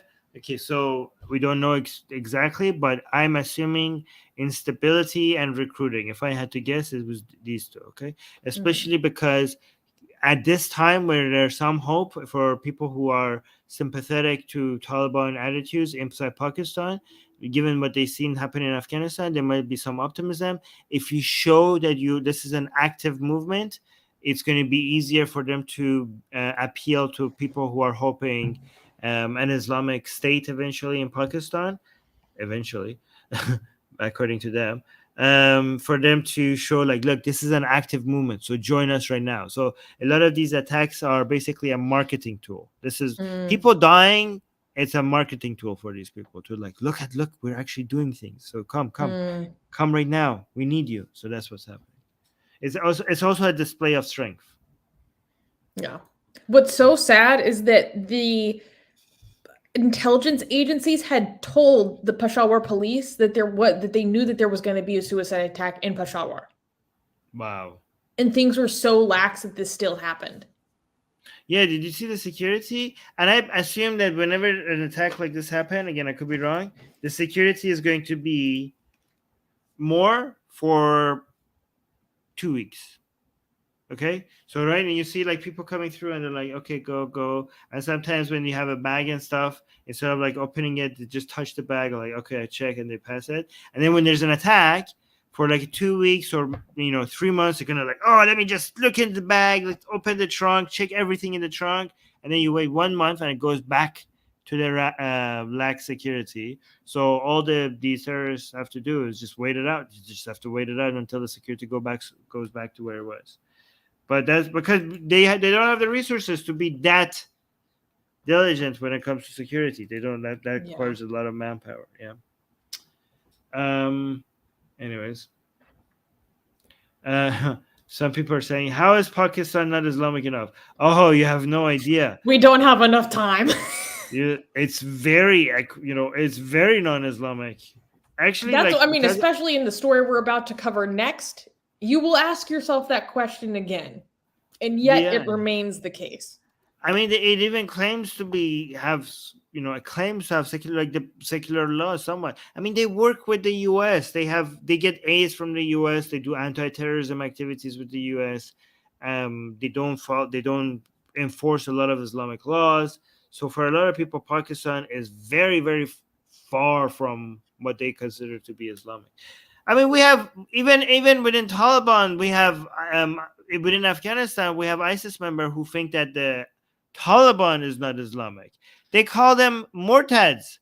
The ISIS-K in Afghanistan considers Taliban to be so relaxed on Islamic laws that they consider them to be ex-Muslims. So they think that the Taliban is like us. They have left Islam. They call them Damn. ex-Muslims. So we should go to Taliban like, hello, our fellow ex-Muslims. We should invite them to the next ex-Muslim conference. Shut up. That would be such an insult. Okay. All right. Can we clap for the next news? No. Next news. I'm sorry. Next news. Christian man sentenced to death in Pakistan for alleged blasphemy as a minor. Okay, this, just emotionally prepare yourself to get like really angry. Okay. In 2020, a trial court in Pakistan sentenced Shahzad Masih, an innocent Christian man, to death by hanging for allegedly committing blasphemy against the Prophet Muhammad when he was still a child. Shahzad was only 16 years old when he was falsely accused of a crime he did not commit. In 2017, during a discussion about religion that his coworker named Jalali initiated, Shahzad had mentioned to Jalali that his father's friend would make disparaging comments when he heard about people who have Muhammad in their names. Jalali, and a member of an extreme Islamic group, used this information to label Shahzad a blasphemer. Superintendent of police, who investigated the case, gave a testimony in court that said, "During my investigation, I did not declare Shahzad Masih guilty." Members of the Tehreek Tahafuz-e-Islam, which translates to the movement to protect Islam, and several other Islamic clerics routinely attended the court hearings to threaten the judge that if he did not punish Shahzad, they will kill him with their own hands. The American Center for Law and Justice. YouTube, we're just reading the news. We Yeah. do not endorse violence upon anybody. This was us just reading what's happening in Pakistan. This was, this is just the news. These are not our opinions. But go ahead. Okay. The American Center for Law and Justice, or ACLJ, a Christian-based legal organization in the U.S., filed a formal complaint with the United Nations Working Group on Arbitrary Detention regarding this unjustified punishment. So there's like so much about this that is so messed up. I'll provide a little bit more detail. So this guy, I mean, if you don't know anything, like just know that Christians in Pakistan are like treated worse than second-class citizens. So this kid was like 16 years old. He's working as a janitor. And he's talking to one of his coworkers, and his coworker is part of some pretty intense Islamic group. And the coworker initiates a conversation with this kid, Shahzad, and starts talking to him about Muslim prophets and Christian prophets. And Shahzad just offhandedly mentioned that not him, not his father's friend, Ali, makes disparaging comments when he hears that someone has the name Muhammad. And this apparently pissed off his coworker Jalali. And so Shahzad, he's 16. He says that he doesn't really know anything about religion, blah, blah, blah. He ends up going home. Later, he's summoned by this Tehreek Tahafuz-e-Islam group to a local cell phone shop. And at this cell phone shop, they start like accosting him. And then they bring him to a masjid. And then they end up bringing him to the police. Mosque. Masjid say mosque. People don't know. Okay, mosque. And, or maybe I think it was a madrasa, like a school. Anyways, and then the police end up filing a case against him. So Pakistan has numerous blasphemy codes on the books. And particularly 295C is one that is particularly vague. And even under 295C, which is the broadest, most vague interpretation of this penal code, even by that standard, this crime does not meet this standard. This kid did not commit a crime. I mean, he just said somebody I know has these views, and they like kidnapped him. and now reported it to police, and the police actually took it seriously. They pressed charges against him. He's been in jail for the past 6 years, 5 years. 5 years for just saying, like, I know a guy that doesn't like the names Muhammad, and it's not even me. I'm just telling you that I just know a guy that doesn't like this, and he's already been in jail for 5 years for that. The police and superintendent that investigated him said that I never thought that he was guilty of this. I did not declare him guilty. The prosecution had like zero legitimate arguments, right? And they still sentenced this guy to death for a comment he made when he was a child. But someone else, it's not even his own views. This is not a crime, even by Pakistani blasphemy standards. So wait. So they should. So if he is commenting about somebody else and he's arrested and now sentenced to death, well, then the people who reported him should also be arrested because they're also talking to the police about this man's views. And then the police should get arrested because the police has to explain what this man's views are. So arrest everybody. The judge should be arrested because the judge has to declare the statement for what crime. If you mention the crime, you should also get arrested. Like, let's just arrest everybody. Let's just arrest. Oh my God. So part of it is obviously because this man is a Christian, so he's incredibly vulnerable.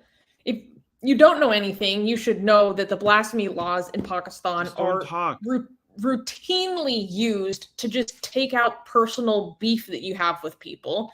You have a personal problem with someone, just accuse them of blasphemy, and they will either get lynched on the street or they will get carted off to prison where they could face the death penalty and then live on death row for the rest of their life.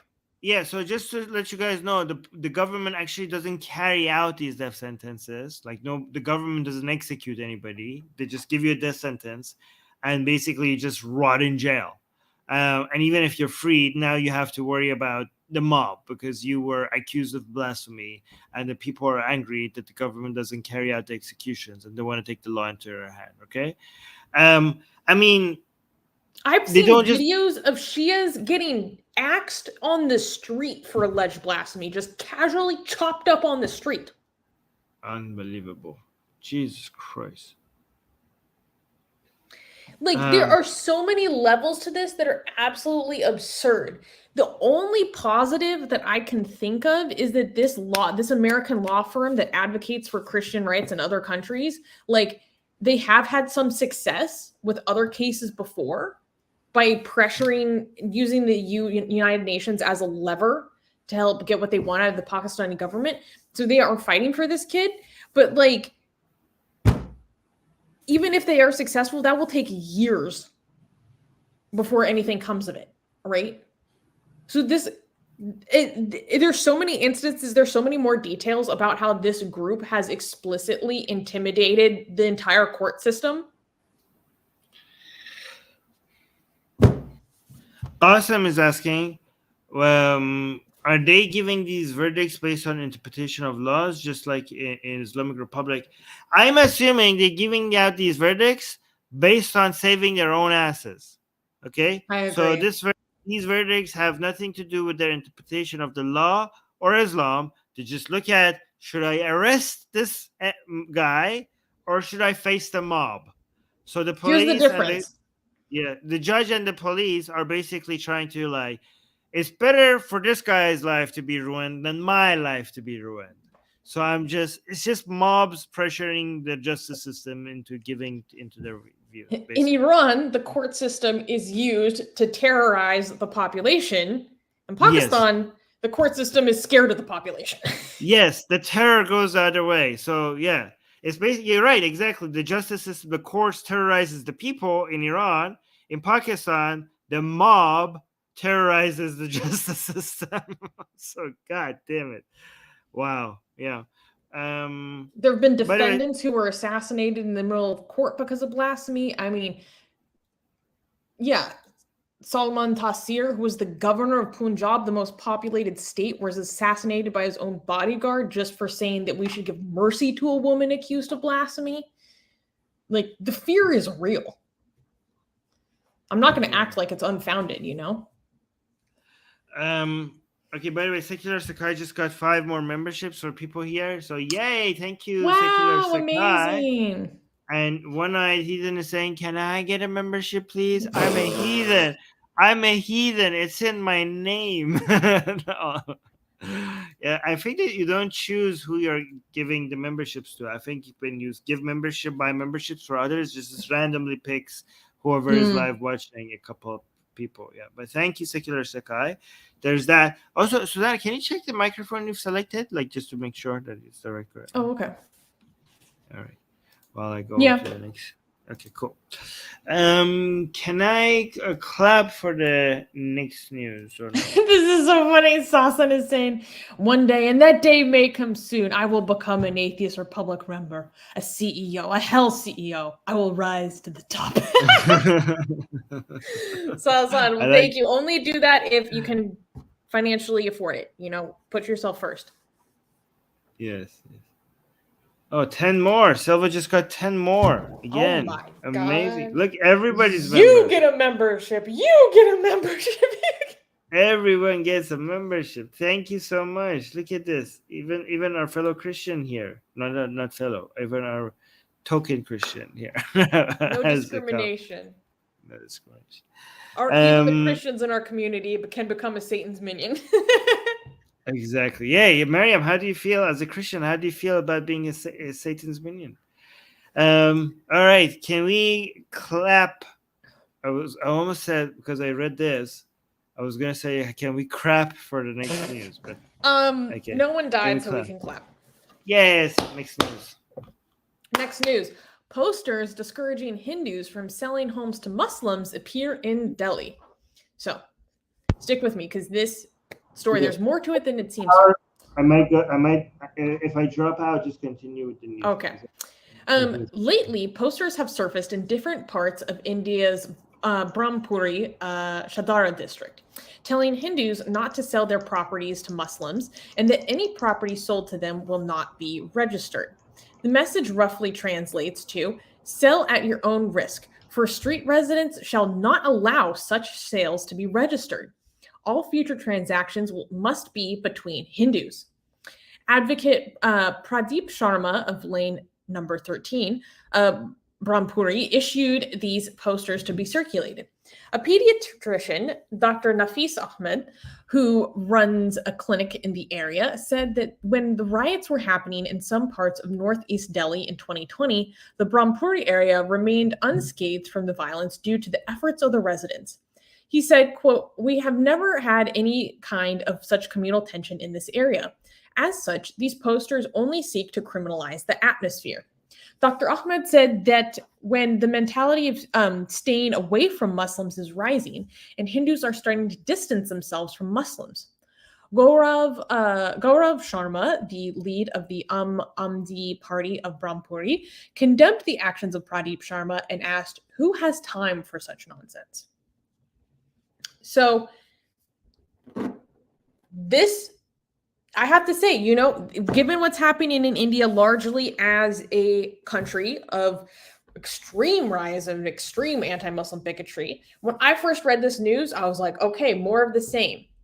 However, as I read more into this, I was like, okay, this is more complex than it originally seems.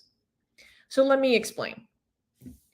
In 2020 in Delhi, there were riots that shook the city and 53 people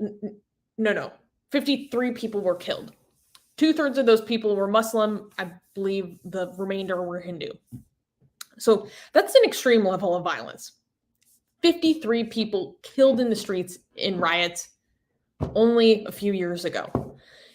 And so a lot of that had a lot of Muslim versus Hindu violence, like specifically intercommunal violence.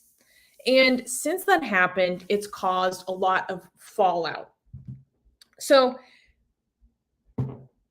based on a lot of different interviews that I read from people in this area, here's what happened. So some of these posters started to appear around their area. And on the poster, they proclaim to be from a lawyer whose name is Pradeep Sharma. Now, Pradeep Sharma has denied that he is the one who made these posters and posted them around. However, he does support basically the message of the poster. And the idea is that in the specific district or this neighborhood, that it used to be mostly Hindu, and now it is becoming increasingly Muslim. And people were saying, don't sell to other Muslims because basically we want to maintain a Hindu community here. And also, like, it's complicated though. It's not necessarily entirely out of bigotry. A lot of Hindus are leaving because they are afraid that if communal violence pops off again, that it's just dangerous. So the fallout from the 2020 Delhi riots is basically like, this is kind of an example of the communities are just like self-ghettoizing because they're afraid that if something happens again, like if they're in a more mixed neighborhood, like they could be hurt. But people from different communities in this neighborhood that were interviewed were talking about, like, when those riots happened, like the Muslim community, like we were guarding the shops or the area where the shops are all Hindu. So we made sure that those shops were not damaged. And I'm very comfortable with my Hindu neighbors. Like, I used to go, do Holi as a kid, even though it would make my parents mad. Like, so Armin, what do you think about this poster as kind of a symptom of this general self-ghettoization? Because this poster is really like people trying to like stop that. They want Hindus to remain there. They don't want Muslims to come in. They don't want Hindus to leave. Yeah. So what do you think of everything I just explained? I don't know. I just think, is India becoming more and more polarized between two sects? Is just scary. I mean, look at the poster has a threat to it. So the poster says Hindu house owners in the Brahmapuri, right, area are noticed not to sell their house to Muslims. Sell at your own risk. For street residents shall not allow such sales to be registered. All future transactions must be between Hindus. Wow, lovely, horrible. Jesus Christ. I don't know. It's scary. I mean, I understand what you're saying about the motivation and all, but in general, it just seems like not a good place to live for anybody, both Hindus and Muslims. Just so much tension between these communities. It seems like it's going to get worse. I mean, I'm just worried that at some point this is going to get to genocide levels. Yeah. What's kind of funny though is that the guy who is alleged to have spread these posters actually rents to Muslims, and he said himself that if he got a better price on his property from a Muslim couple, he would sell to them over a Hindus. So he doesn't seem to follow his own rules or opinions, but I thought that was kind of funny. Okay, so I want to cover a few things. Selva just gave 30 membership gifts, right? So Wow. Adam is saying it's raining membership, hallelujah. Okay. Qasim is saying it's raining membership and none has landed on my head. Okay. And Adam is saying, I have lost track of the news, full on membership, watch now. Okay. And also Adam is not getting any membership, so he's saying, I have a shrine for Armin in my room, damn it. So, and Muhammad is giving them hope, like, look everyone, we still have time to get membership. By the way, yeah, so it's just Sakai is saying that if you want membership, you again. have to enable automatic gifts or something on your account.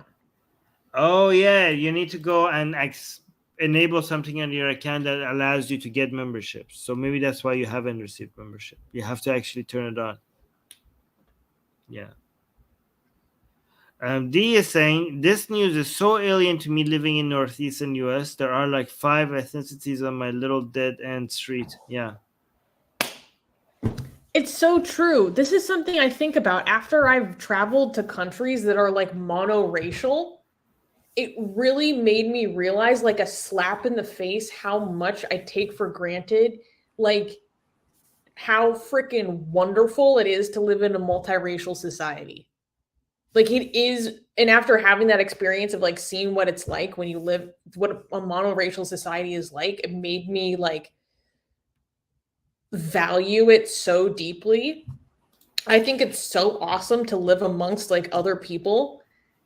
Like imagine being xenophobic. Like imagine being xenophobic. What? Yeah. Like other cultures are so cool. A lot of Americans and Canadians and Europeans don't know that like it's great that they're so accepting of the people, or like, oh, we need to be accepting of other people, but they don't know that the people back where a lot of these people come from, they don't have the same attitude. You know what I mean? Like you are better places because of having these attitudes, but in the same places where these countries where the people that you're accepting come from, they are actually the attitudes of being xenophobic. And it's not just like third world countries like, I don't know, India and Iran, or it's also first world countries like Japan also has that attitude, unfortunately, that is not welcoming to other people. Anyways, can we, when you go to a monoracial society and you're not that ethnicity, it's such a wild experience. Yeah. People are like, I swear to God, I would see people like casually taking photos of me like this. I'd be walking around just like doing normal things at the mall, and then I'd look and there'd be someone like doing one of these. And I'm like, oh, what the hell? Like, by the way, the back of your phone says Zen. Oh, well, it says Zen Zendegi Azadi, but what I have is a Polaroid of you, me, and Babak. Oh, AR heart. That's cool. How cute is that? It makes me happy. Cute. Anyways. Yeah. All right. Can we clap for the next news? Yes, because people are getting investigated. They could go to jail. Okay, next news. Criminal trial exposes child marriage practices in Turkey. Recently, a Turkish woman's parents and ex-husband were put on trial for child and sexual abuse charges, okay? I think if I say it without the S, YouTube maybe won't get mad at me, okay? The 24-year-old woman, now 24-year-old woman, identified as HKG, filed the complaint against her husband and parents in 2020 for forcing her to marry in a religious union when she was only 6 years old. If found guilty, her husband, Kadir, will face 30 years of imprisonment, and her father, Yusuf Ziya Gumusul, and mother, Fatima Gumusul, would face a minimum of 18 years in prison.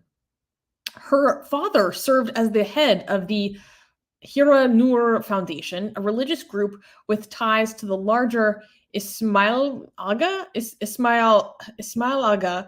Sufi order in Turkey, which has ties to the current president, Recep Tayyip Erdogan. Kadir was also a prominent member of the group. The courts decided to conduct the hearings in secret on January 30th and prohibited any form of broadcast. Women's and children's rights groups held rallies outside the court demanding to stop abuses against minors by members of religious sects. On the other hand, the Hira Nur Foundation staged a counter-demonstration claiming that the defendants and the foundation were victims of a defamation campaign against them. Defamation? Wasn't the marriage didn't marriage happen? Oh my God. So there isn't a lot of information out there in English, but I was able to find some more details. So basically, allegedly, this woman, I mean, This is a good question. She was forced into this marriage when she was 16. No, when she was 6, excuse me. She was 6 years old. Her now ex-husband, her abuser, was 29 years old when this happened, based on the reports that I've read. And she was stuck in this marriage for years. And at some point, she ended up able to covertly buy a phone, which shows you the level of control that's happening in that household if this is a covert purchase, right? And she ended up making friends with someone on Wattpad, the Wattpad app, and telling them about what was happening to her. And this person was like, you have to go to the police. At some point when she was 16 years old, she became pregnant and she had to go to the hospital for some reason. And this was revealed. And then they're like, wait, I think this is a child. And then the police got involved. And then guess what happened? They investigated and said, okay, we're going to do we want to do an investigation to determine the bone age of this person, because the parents are getting involved in saying that this person is over the age of 18.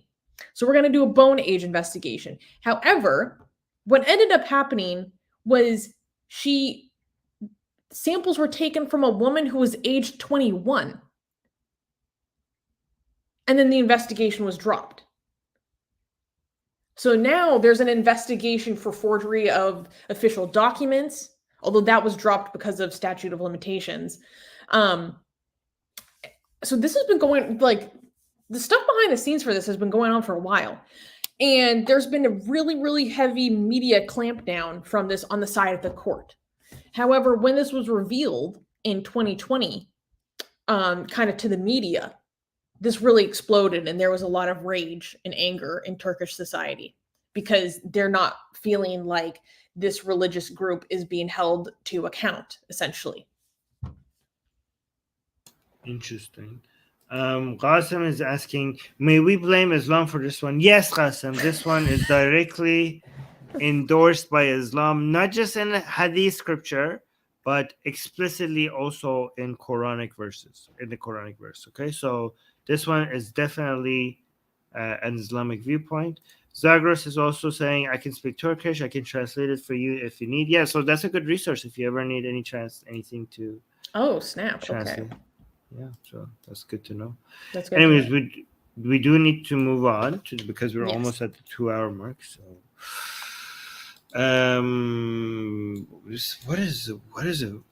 what a weird cover. Okay, can we clap? This was my idea. I couldn't think of anything. Okay, this is strange. Okay, can we clap for the next news? Yes. Oh, we got next another news. Membership. Secular Sakai just gifted another membership. Oh my God. It went to Adam Rickster. All right. Thank you, Secular Sakai. Are you sure you're giving so many memberships? Thank you so much for your support. Adam is saying, I blame Islam even when they run out of bacon at my local supermarket.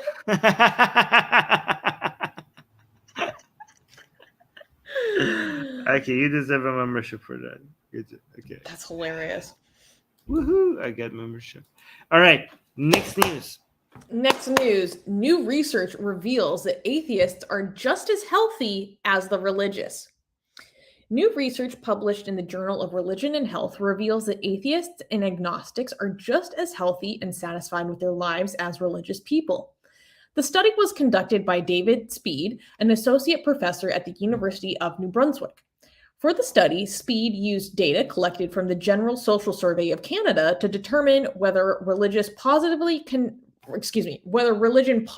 connected with physical and psychological health in a representative sample of Canadians.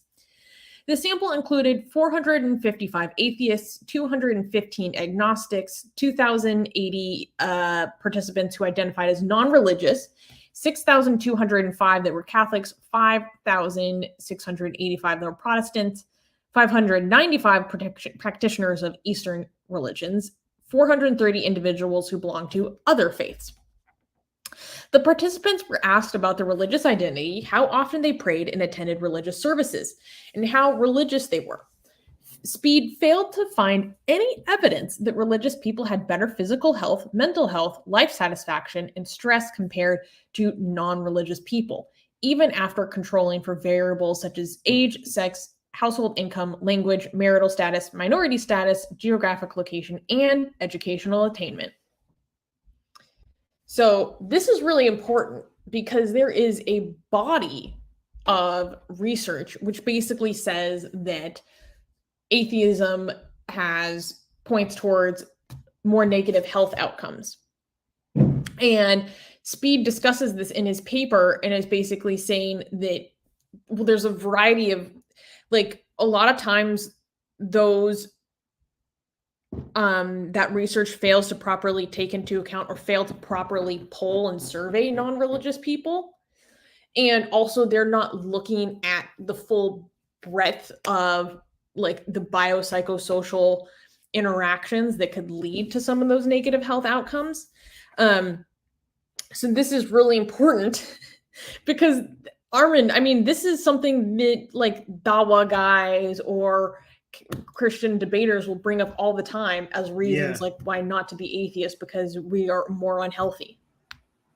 Yeah, I mean, I saw some studies that show that mental health and happiness and stuff, you have to break it apart into different sections, you know, and there's something that religious people they're better at when it comes to their mental their mental health, and there are certain things that are atheists better at. I have to find a study that breaks it apart, but we keep getting new studies and keep getting contradictory results.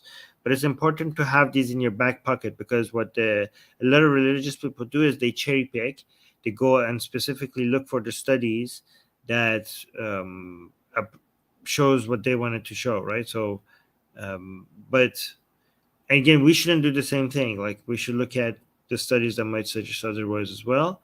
But it's good to, in case you are presented with a religious person that kind of suggests that, religious people are living healthier, more stable, more mentally stable lives, you just need to have these studies in your back pocket to just like go boom, right? There was a debate that Harry Sultan did with this Muslim guy, I forgot his name, and that guy was claiming the exact opposite of this, right? To show why atheism is dangerous and bad for society. So it would have been good for Harry Sultan to have this research available to him during that debate. So now we have some. Yeah. So what's good about this is that it does a really good job of pointing out the limitations of that previous body of research and questions it, and is basically saying, is this research properly taking into account family rejection and coherency? Oh, so it's correlation, not causation. It's the causation is the other way around, right?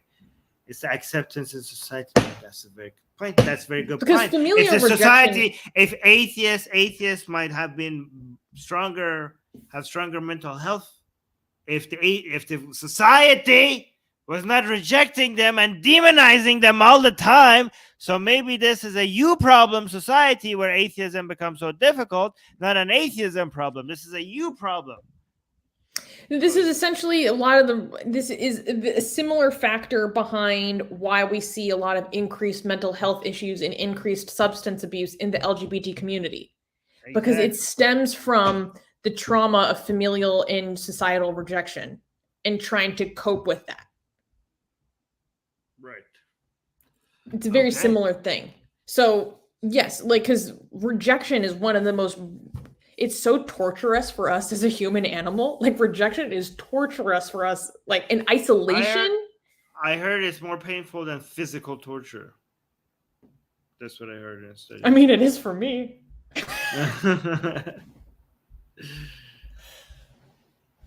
Okay, for the next news, I don't think the website that you gave me the link to has a really bad cover. So I'm just going to show a tweet instead, because the design of the website is horrible.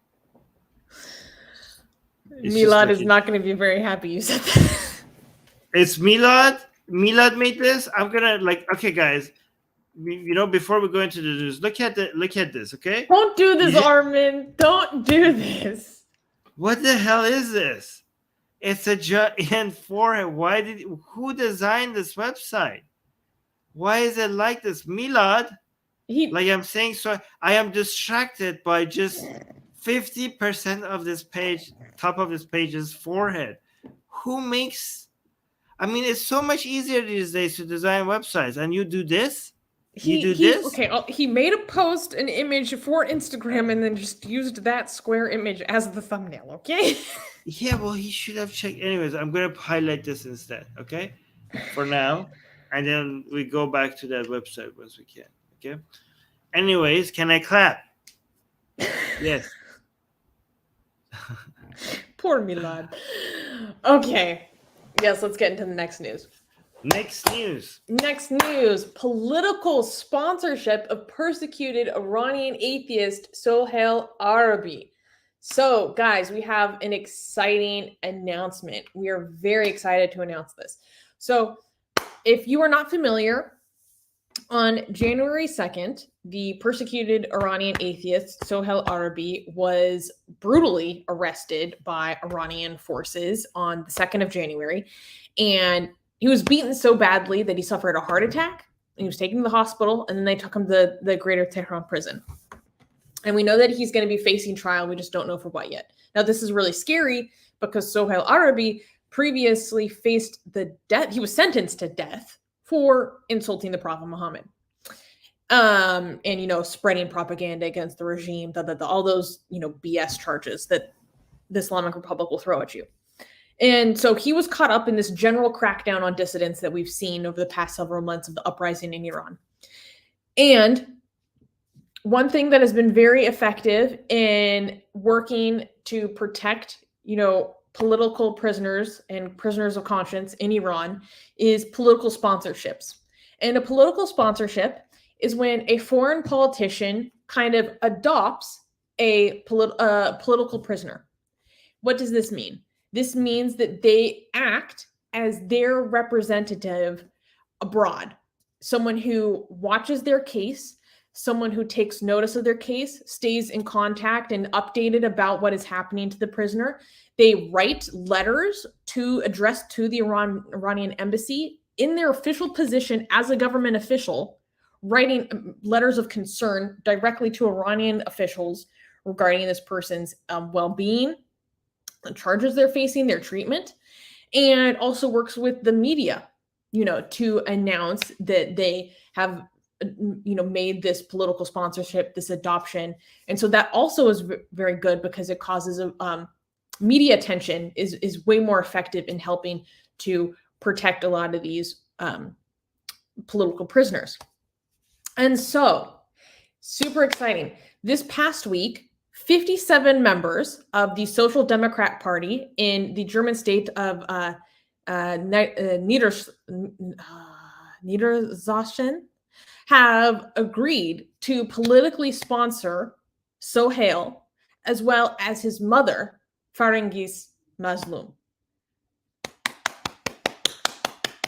Amazing. Fantastic. And this is really important because Farangiz is the mother of Sohail, and she was fighting so hard for her son that the regime had decided that they had to imprison her as well. Guys, the regime, the Islamic Republic of Iran, arrested Sohail's mother for the crime of trying to save her son. This is the are we the baddies moment, basically. Are we the baddies? Like, honestly, a woman who's trying to do political activism because her son was on death row, okay, who was in jail on a death row, like, hey, that is not allowed.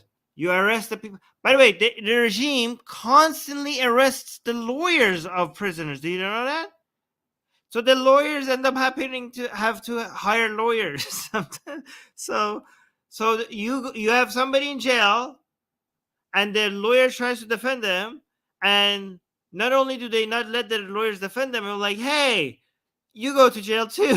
so many prisoners' lawyers get arrested as well for the crime of defending their defendant too hard, like being too good at their job. So insane. Wow. Like, Secular Sakai is constantly continuing with his support, by the way, in the live chat. Thank you so much, Secular. Oh my God, he gifted more memberships. Yes. Amazing. So the political sponsorship of Sohail as well as his mother Fangis is a huge success. We're really excited about this. And to that end, I am going to be writing a letter expressing thanks on behalf of the coalition that was formed of 40 organizations to the coalition for the political sponsorship of Sohail. I'm going to be writing a letter on behalf of the coalition, thanking the primary politician that is sponsoring him, which you saw in that photo. And I would like to invite the Atheist Republic community, if you would like, I just put a link in the chat to sign the card. So what I'm going to do is, if you would like to express your thanks to Sohail's political sponsor, you can do so by following this link. And then I'm going to take all of the signatures that are there, and then I'm going to, put them in another document and send them off to his political sponsor, because I think it would be really, really powerful for this politician to see how big the community behind Sohail is, how international it is, and what the international interest in the constituency that we represent. Armin, I love that. Oh my God, getting pumped. Yes. So if you would like to express your thanks for this political sponsorship of Sohail and his mother Fangis, please feel free to sign it in the link that I just put in the chat. Guys, this is effective activism. This is how activism is done right. Look at this. Just beyond just using a hashtag. You contact remember last time Susanna had like these perfect email templates that you just click on and the email would just fill itself, and you would just have to sign your name and send it. That's how you get these politicians to notice something, because there's so many emails coming at them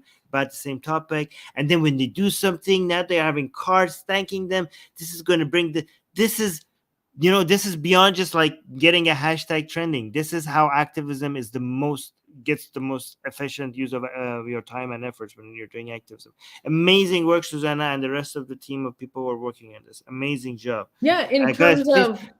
Guys, please, given that Susanna and everybody else, Milad and Mariam Namazi is doing so much great work, you guys should do your part, okay? This is very easy. You just click on this and you just sign it, and that's it. You have done your work, okay? And your signatures are going to mean a lot. So please go follow the link and do that. Amazing work, Susie. Yeah, in terms of this, action coming out of Germany, we really have to express our thanks to Mina Ahadi, who runs the Central Council of Ex-Muslims in Germany. And Milad, I know that he also had a part to play in helping make this political sponsorship occur. So really all the thanks to them. And I would also like to say that we are still doing our Canadian letter writing campaign. So I put a link to that in the chat as well, or you can just go to tinyurl.com/Sohail Arabi letter campaign. And this is for Canadians to write to MPs asking them to adopt Sohail as a political sponsor. Now, just because he has... I'm a Canadian, and I did this already, yes. Yeah. But you might be asking, okay, why do we want to do this if he just got some political sponsors in Germany? Having political sponsors across multiple nations, it makes things better. It adds more pressure, and it's always better to have more eyes on these cases, right? So that's why we're still going to be pushing forward with the Canadian letter writing campaign. And in terms of Canada, we have a few other, rods in the fire as well that we're working on, but that will be revealed in due time. So just to be clear, signing the card, you don't have to be a Canadian. Writing the letters, that's for Canadians only. But signing the card, that is, everybody can do that. And Secular Rarity just mentioned in the live chat that I signed this card in the amount of time it took Armin and Susie to explain this whole campaign. It is super easy and very important thing to do, right? Yeah, guys, it takes you less than a minute to do it, so it's not that big of much commitment and work, and it's actually very important. And Mariam is saying I'm on it, and some people are saying that they will do it right after the show. So thank you, everybody. Yeah, and feel free to tell this politician from your heart, like, why is this important to you? However, The doorknob head is saying Susanna is turning into an activist machine. thank you. So all this being said, I do unfortunately have some less great news. So Armin, before you go through that, I wanna say something. So we had an update on Sohail as of only a few days ago. And that is that Sohail was in the Greater Tehran prison, and that we've received multiple reports, and our sources have told us that he has been transferred to the Raja Shah prison in Karaj.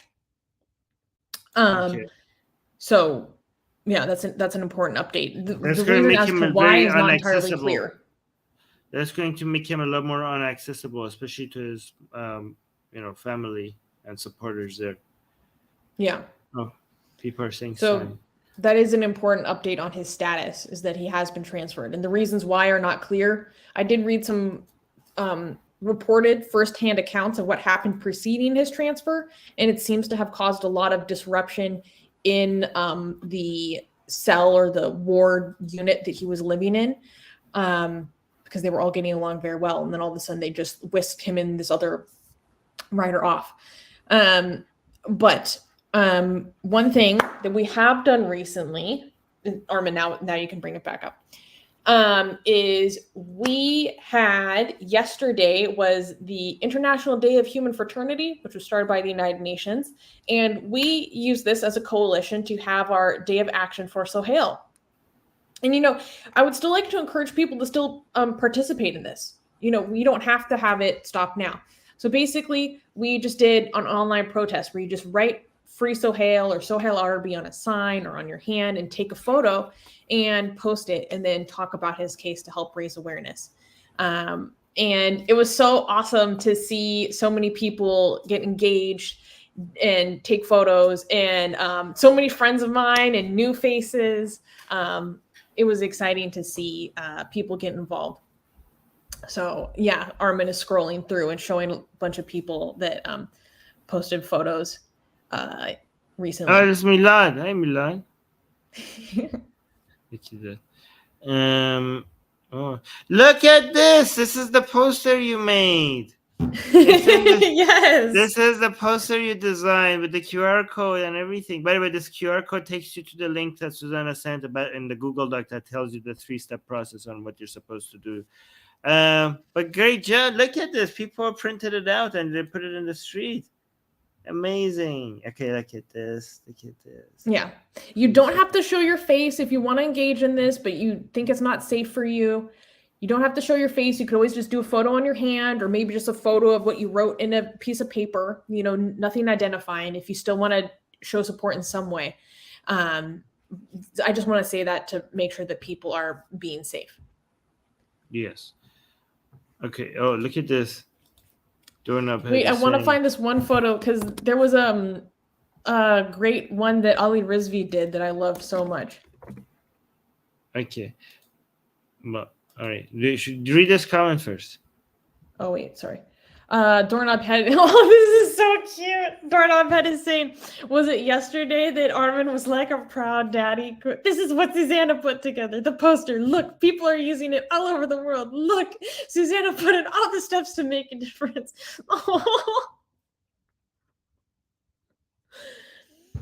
Oh. Oh.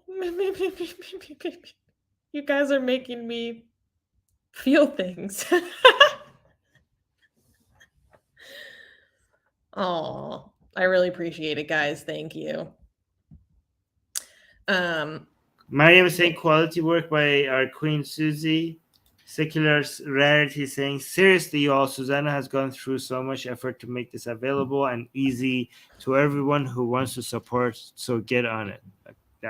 Thank you. Thank you, Secular Rarity, for saying that. Wait, here's one photo that I wanted to show. Look at there's Ali Rizvi and our friend Syed. He's a great guy. If you guys don't follow One Free Mind Next Muslim, you definitely should. And Sohail Ahmed, all our buddies. Yes. That's amazing. That's a great picture. Thank you so much for yes. I don't know. Stuff like this just it makes me retweet happy. that. Yeah. Oh, I did. Yeah. Okay, great.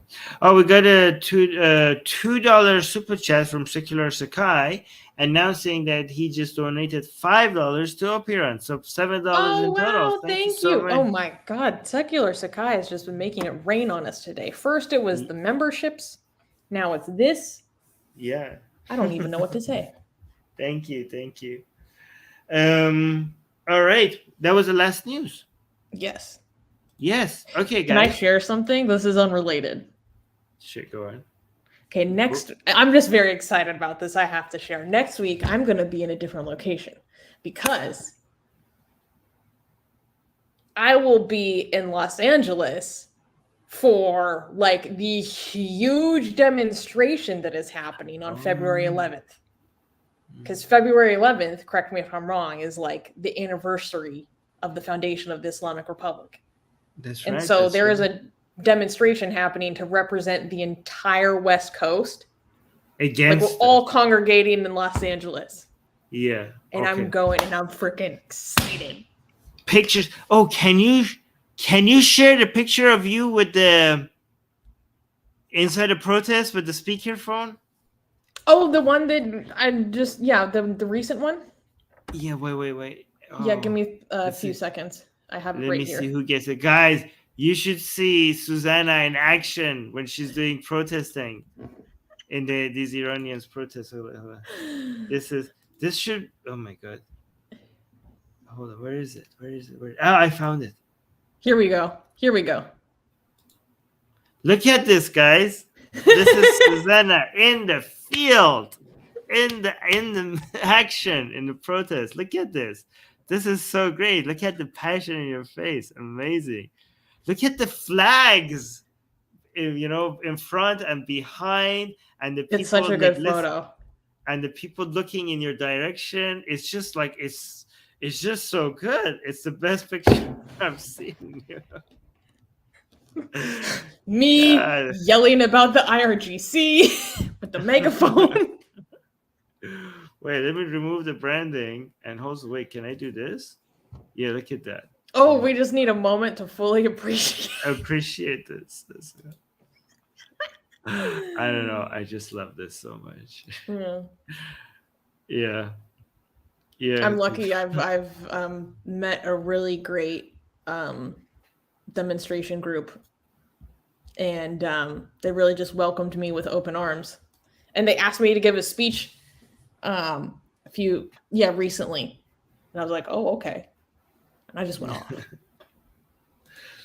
You should do that more often. Often. Well, they really liked it. That's what they wanted. They were like, oh my God, you should do this again, please. Yes. All right. Okay, guys, make sure you like the stream. Once the stream is over, please leave a comment. The comments really help the channel grow. Okay, so once the stream is over, leave a comment under the video. Tell us what you liked about it.